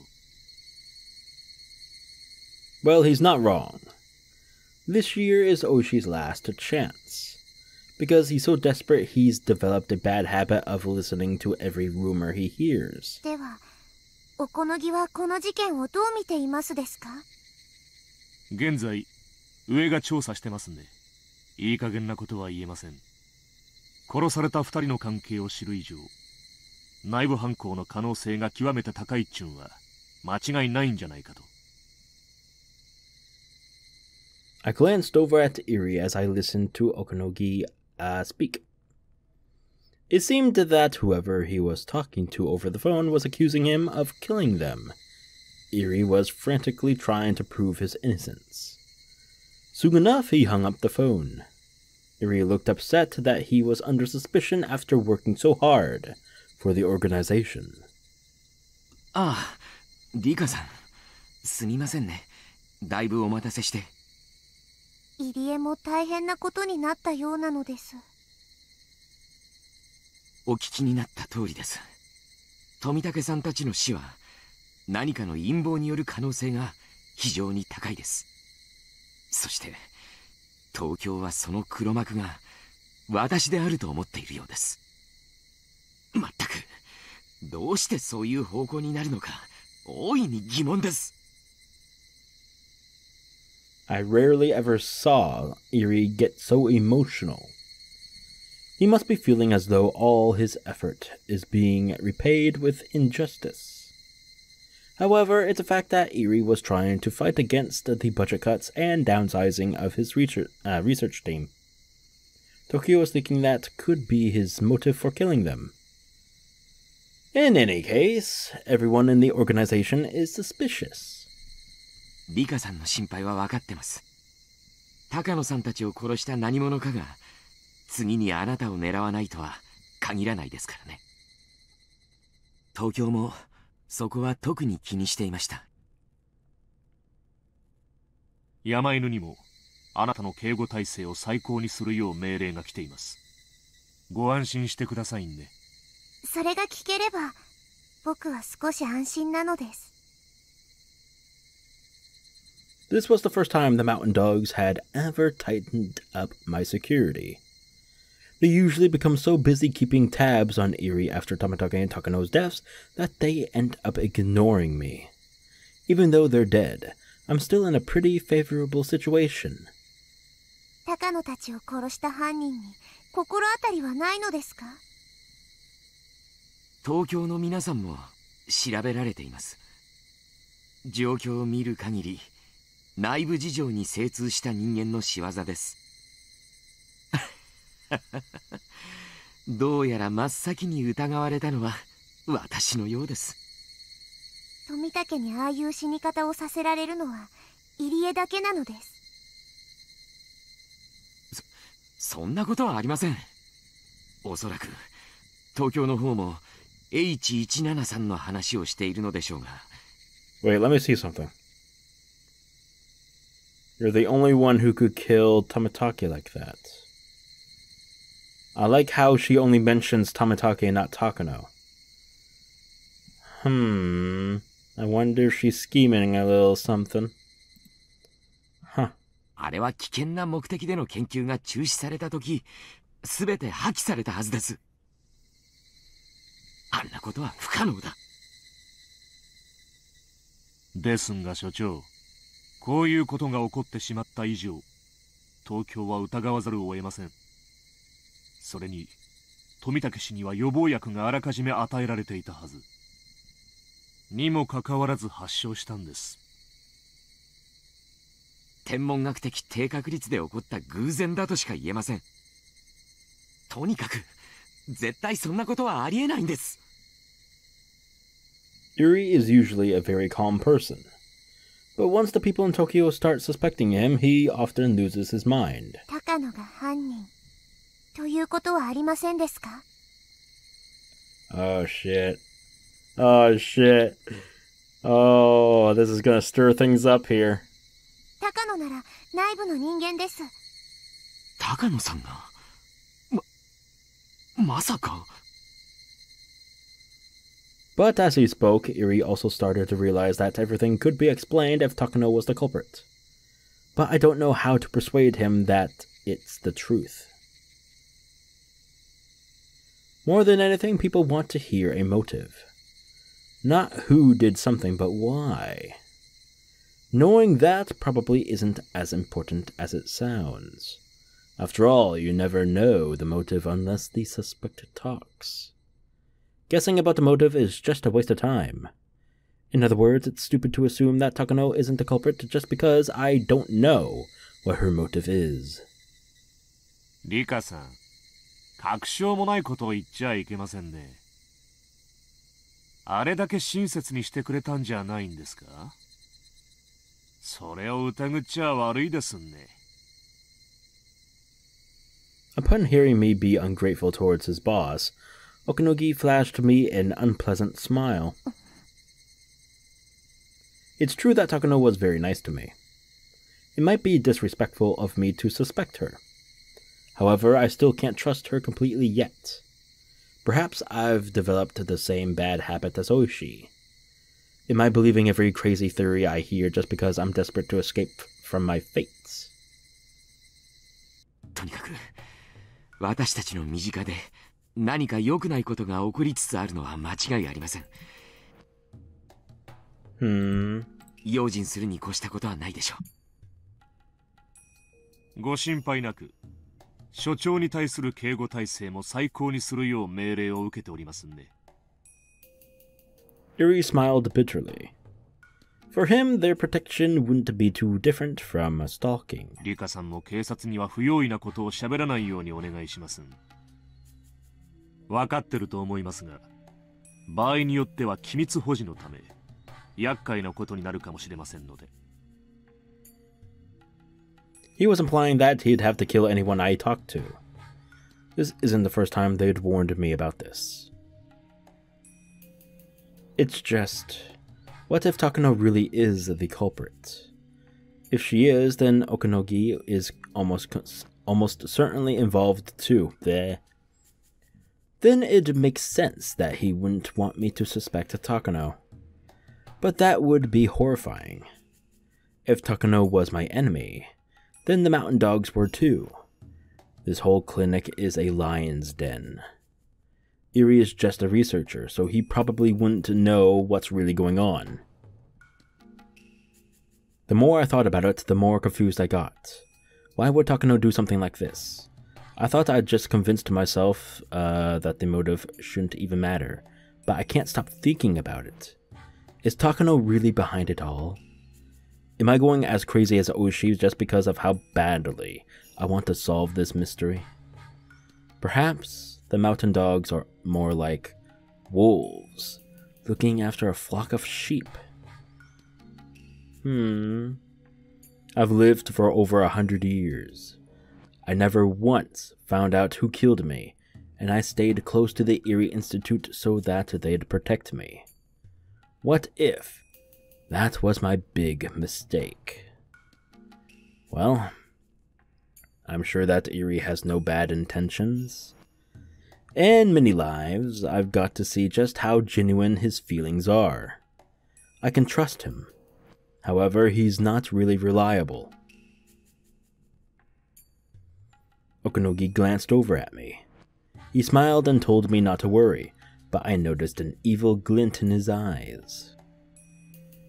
He's got an evil face! God damn it! It's possible that I have Hinamizawa syndrome, and that was just a hallucination. I don't understand anything. I don't even know who my enemies are anymore. There's no point in thinking about this any longer. I have to only trust who I know. I can trust for sure. There are only a few of those people though. Eri, Oishi, and my friends. If Okonogi is on Takano's side, he will be watching me very closely. If I started accusing Takano of anything, who knows what they'd do to me. Well, haven't you already done that? Hasn't she already done that? Like, it's a little bit late, don't you think? When this world first began, I thought I had no time left. But that wasn't true. The number of things that happened in just 2 weeks was immense. Hell yeah. I probably only have a few more days left until the day of my death. What can I do? How can I change this? Am I supposed to just take Hanu's advice and resign this time? Resignation from this world? Alright, I think this is the end of this chapter.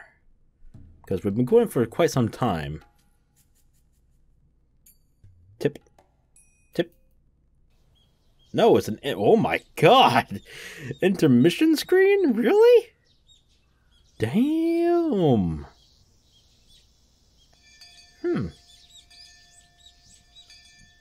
What if this is like one long ass chapter? Like the final chapter is like fucking 4+ hours. それで、綿流しの晩にはもう失踪していたらしいんだよ。I hope it doesn't come to 4 hours, but we'll just find out, huh? お社様のたたりかな。 It's a little bit loud for me. I don't know. Okay.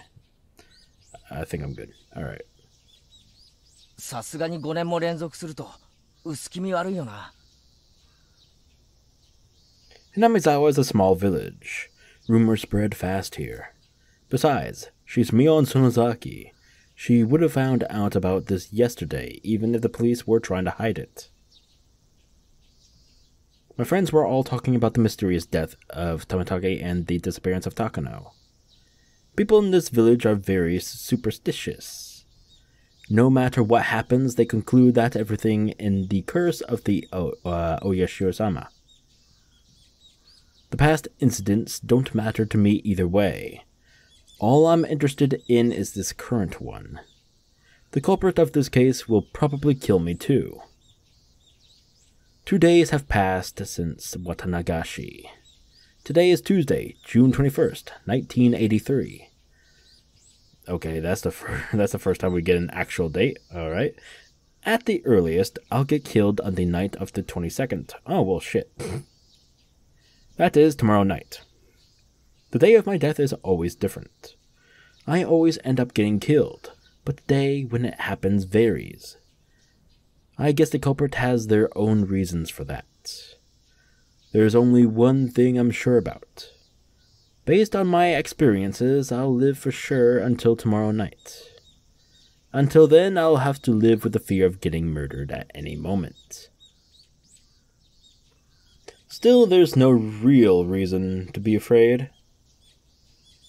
When I wake up, I'll be in a brand new world again. I can never remember how I'm killed.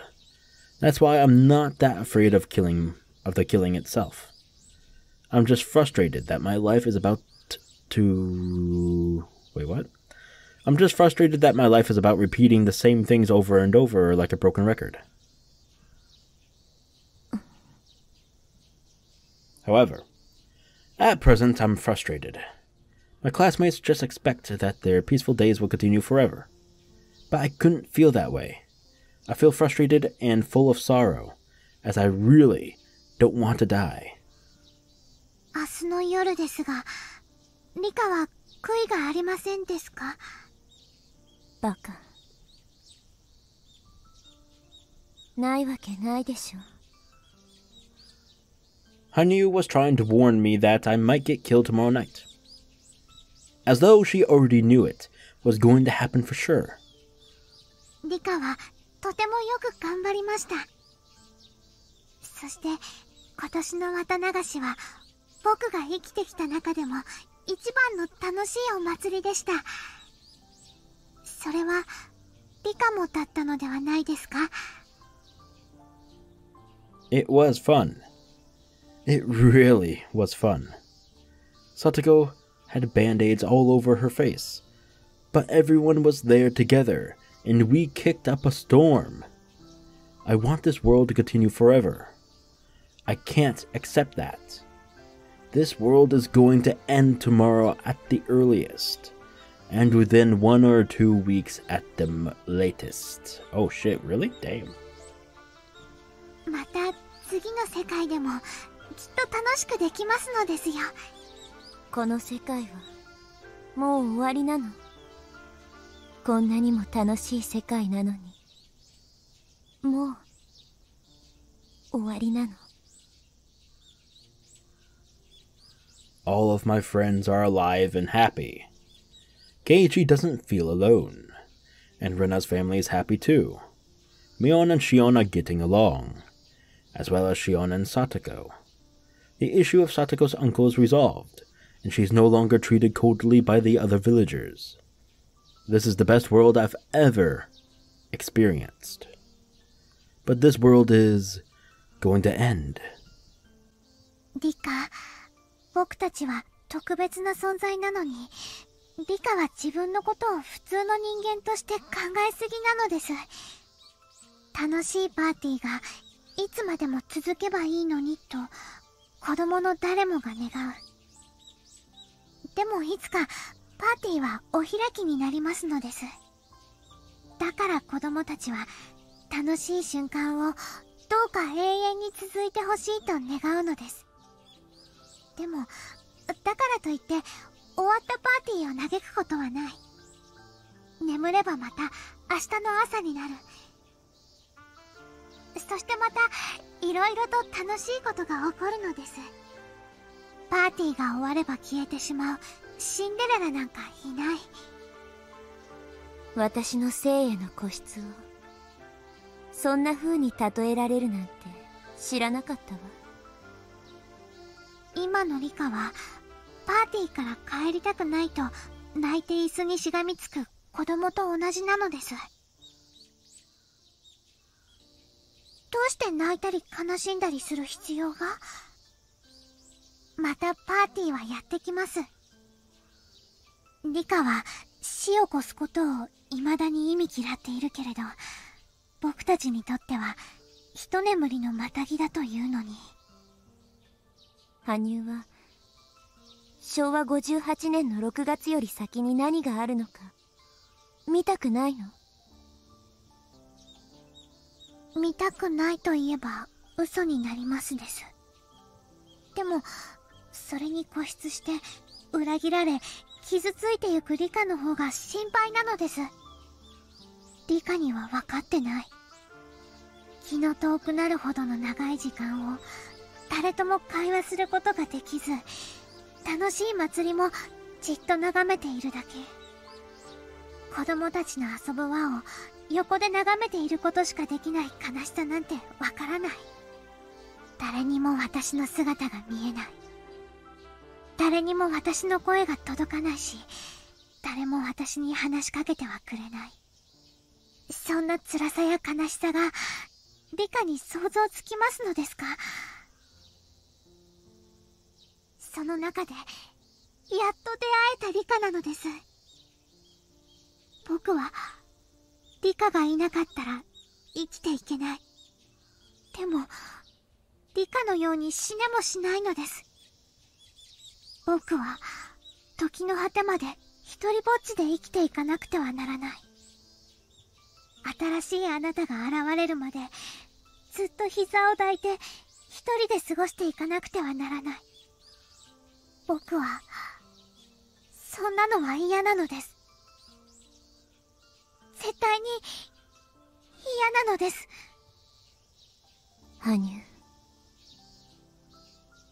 だからリカ、あの悲しい約束を取り消してほしいのです。この世界でも運命に打ち勝てなかったらもう全てを諦めるというあの約束を取り消してほしいのです。羽生、ごめん。もう少しだけその返事を待たせて。I want to do what I can until the end. When that happens, I can decide what to do. If I think there's still some hope, I can go on living. But if I feel desperate enough, I can just give up. It might not ultimately be a bad thing to repeat June of 1983 over and over. Perhaps I might be blessed with another fortunate life someday. Hanyu nodded with a little satisfaction after hearing that, sensing that my feelings were starting to lean the way she wanted them.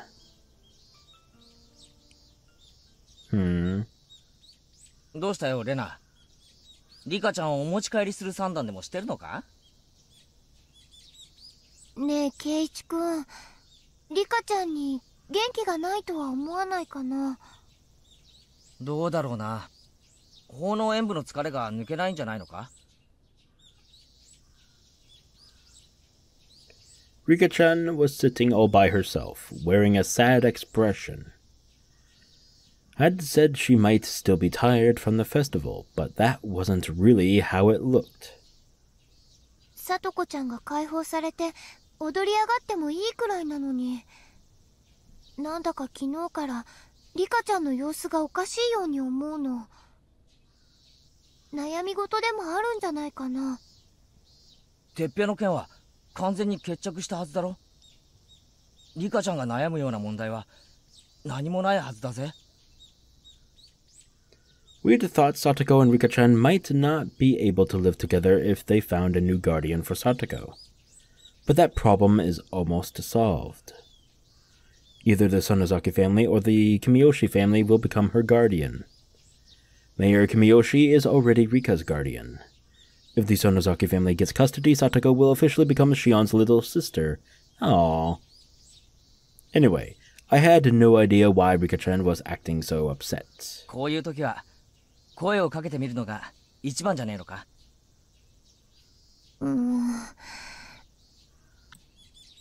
それがかえってデリカシーがない時もあるし。でもケイイチくんなら大丈夫だと思うかな。Yes, of course. Leave it to the man. Got it. それはつまり俺にデリカシーがないっていう意味だな。Yeah, pretty much. Rena laughed and stuck her tongue out at me. I walked up to Rika-chan and struck up a conversation. Perhaps something is still troubling Satoko, and we just don't know about it. If that's really the case, we need to help her. 元気なさそうだな。何か悩んでるのか？ケイイチ。Rika-chan had been daydreaming, and it took her a while to realize that I was talking to her. 僕が悩んでるように見えましたですか？まあな。どうしたんだよ。何かあったのか？ It took her a while to answer. Such a long silence had to mean yes. ケイイチ。聞いてもらいたい詩がありますです。誰が作った詩かは聞かないでくださいです。そして聞いたら感想を聞かせてほしいです。いいぜ。どんなのだよ。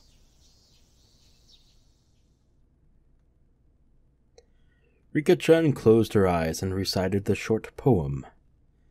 It went something like this. Everyone has the right to be happy, yet it's so hard to receive. Everyone has the right to be happy, yet it's so hard to fulfill. I have the right to be happy, yet it's so hard to compromise. 結構難しい詩だな。I believe we've heard that before, from a certain someone.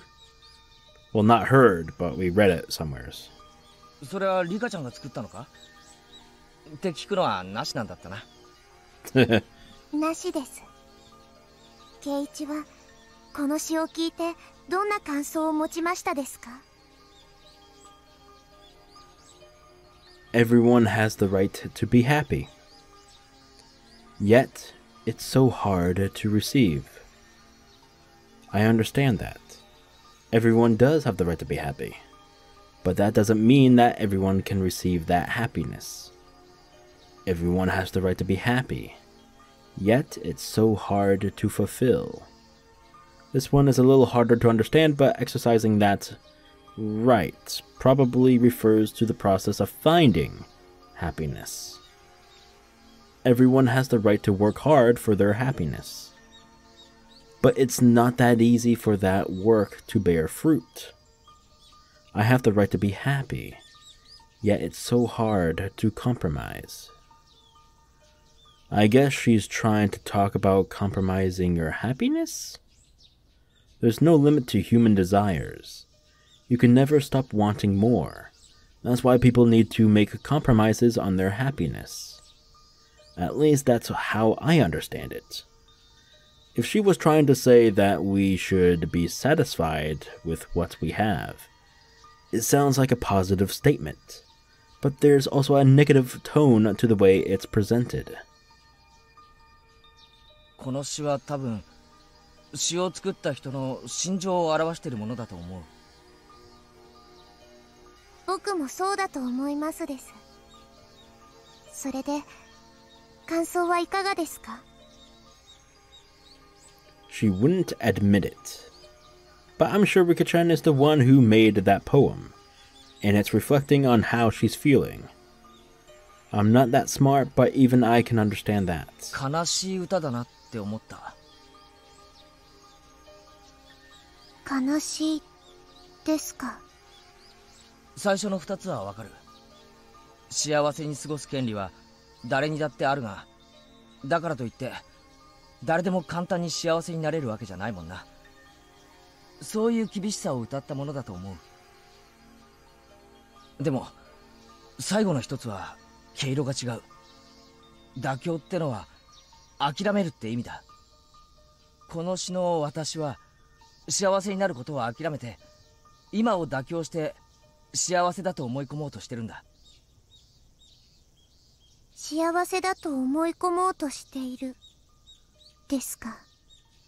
それも未練いっぱいにな。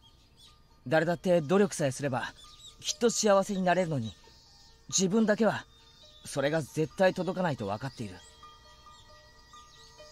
そんな諦めが漂う悲しい歌だ。なら圭一、この詩の私はどうすればいいんでしょうか。くじけるなってことだな。くじけるなですか。この詩を歌ったやつは自分がどういう風になれれば幸せなのか悩んだ末にしっかり見つけてる。それは決して高望みしたものではないと思う。どうやったら幸せになれるかを延々3段も考察してるやつなんだぜ。Sorry, I thought. No! That's what he said. Sorry, I got a fucking headache coming in, so I'm just trying to rush this fucking chapter if it will ever end! だから、ここまで幸せになりたいと一途に思ってるなら、絶対に諦めちゃダメだと思うぜ、リカちゃん。俺たちは絶望的な状況をほんの数日でひっくり返したんだぜ。みんなで力を合わせればきっと奇跡が起こせる。リカちゃんだってそれを目の当たりにしたはずだぜ。あるんだろ、悩み。打ち明けてくれよ。打ち明けたいことはあります。でも打ち明ければみんなはもうHinamizawaでのんびりと暮らすことはできなくなるでしょう。私にとっての幸せはみんなと楽しく昭和58年6月以降も過ごすこと。だからこそ6月をくぐり抜けるためだけにみんなを巻き込んでもそれは私にとっての幸せではない。Hinamizawaにのんびり暮らせなくなる？どうしてだよ。打ち明けたことを知られたら奴らは必ずみんなを殺す。だから助けを求められない。殺すって穏便な話じゃないな。まさかリカちゃん誰かに脅迫されてるのか？ The word kill is not something that most people use casually. I was shocked to hear it coming from her mouth. That's why I couldn't help but raise my voice. 誰が敵かもわからない状態です。一つわかるのは誰かが私を必ず殺すということだけです。ごめん、リカちゃん。話してくれ。一体何があったんだ？ Is Teppei threatening her? No, that isn't possible.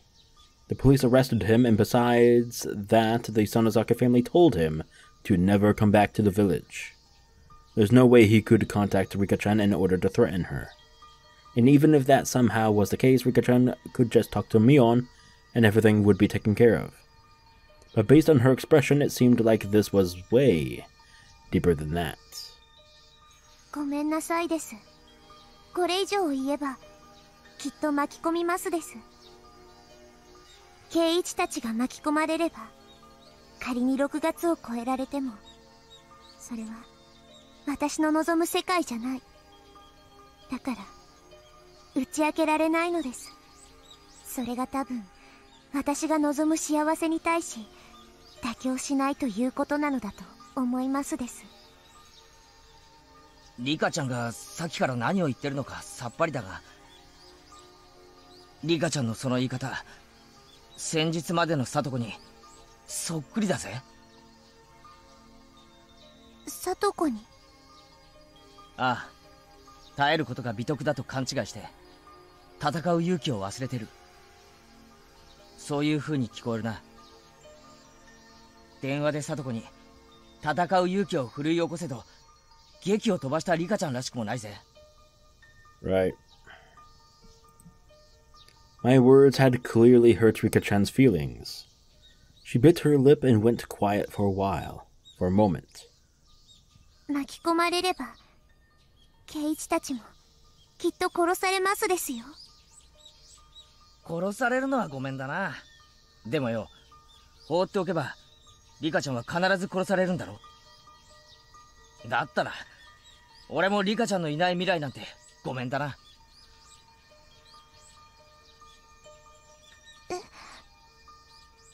リカちゃんが俺たちを巻き込みたくないって思うように、俺たちもリカちゃんを失いたくないって思ってる。荒事は大歓迎だぜ。それに3人集まれば文殊の知恵って言うだろ。部活メンバーみんなで相談し合えば必ず妙案が出るぜ。いくら部活メンバーでも無理なものは無理だと思いますです。 How do you know that? God damn it. 俺たちを巻き込みたくないから打ち明けられないんだな。ならリカちゃんは俺たちに打ち明けず一人で死のうってことなんだな。そういうことだと思いますです。耐えることを美徳だと勘違いするな。戦う勇気を思い出すんだ。心の整理がついたらいつでも何時でもいいから相談してくれ。俺たちは絶対に力になるからな。ありがとうです。 Rika-chan was wearing a sorrowful smile. I could tell that she appreciated my sympathy. I don't know why, but Rika-chan is troubled by something. It's a matter of life and death for her. She can't even talk to us about it. At the very least, she won't talk to me. どうだった、ケイイチ君。リカちゃんが悩み事だって？珍しいね。サトコ、変なことを聞いてすまんが、リカちゃんが命を狙われているような話ってあるのか？は？何を言ってるんですの、ケイイチさんは。リカちゃまは村のシンボルじゃないですか。拝む人はいても命を狙う人なんているわけないです。なんだいなんだい、物騒な話だね。 The more I talked to my friends, the stranger it seemed that someone would try to kill Rika-chan. Everyone was even more confused than I felt. リカちゃんは悩みを打ち明けてくれたわけじゃない。でも何かに悩んでるのは間違いなく、それはかなり深刻らしいんだ。リカちゃんが俺たちを信頼してくれるなら、きっと近いうちに打ち明けてくれると思う。その時はどんな突拍子もない話であってもきっと信じてあげて力になってあげよう。きっとだぜ。 We all looked at each other and nodded. Oh god, please let this be the end. Oh god, please. Please? Please? Yes? Please? Oh yes, Faded Notebook 2 and 3. 2 through 3. God damn it, I got a tip 2 to read. God, fuck. Okay. The Son of God promised that he would be resurrected within 3 days.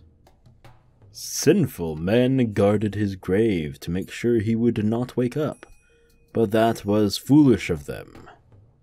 He meant that his spirit and his lessons would be resurrected, not his physical shell. Do not be afraid of physical death. If you achieve great things, you will live again. You will surpass death and become immortal. A demon took the Son of God to a cliff and told him to jump off. He claimed that if he was really a son of God, a miracle would help him survive. He tried to challenge the Lord. The Lord challenges humans, but humans may not challenge the Lord. To challenge is to suspect. Suspicion will speak words of evil into your ears, and it will make you falter. Do not doubt your own achievements. Do not doubt your own life. Do not doubt your contributions.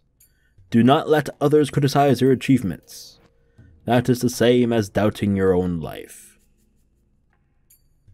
Hifumi tea. Again with this Hifumi tea. Have you all figured out who this Hifumi tea was? Is? No, I didn't mean to. No, fuck. I didn't mean to do that. Fuck. It's alright. It's alright. It's alright. It's alright. I have the power of save. And this is where we're going to go ahead and end it for today. Now, first things first. I don't know how close we are to the very end. It could be very well 2 hours, it could be 3 hours, or it could be 4 hours. And if that were to be the case, depending on how long it is, I'm going to be splitting up either the finale of this here to one-parter or a two-parter. So be mindful of that. So it's going to be quite a while until you see the one or two-parter finale, as I will likely post them back-to-back, or, well, the finale as a one-parter. But until then, I'm going to have to record all that. And yeah, I'm going to have to make my final decision. But until then, it's probably going to be, at the very least, 5 to 6 days until you see the finale of Arc 7. So until then, please be mindful of that. And yeah, look forward to it. I hope you all enjoyed this chapter, this video, though. It was quite a doozy one. I think we surpassed 2 hours. So yeah, if you did enjoy, please leave a like, share the video, and subscribe to the channel if you haven't already, because there will be more Higurashi soon. And be mindful and check out my other Let's Play series I have going on the side, like Umineko and Persona 4 Golden. So yeah, check those out, and see you all next time. But until then, as a reminder, please stay sinful, folks.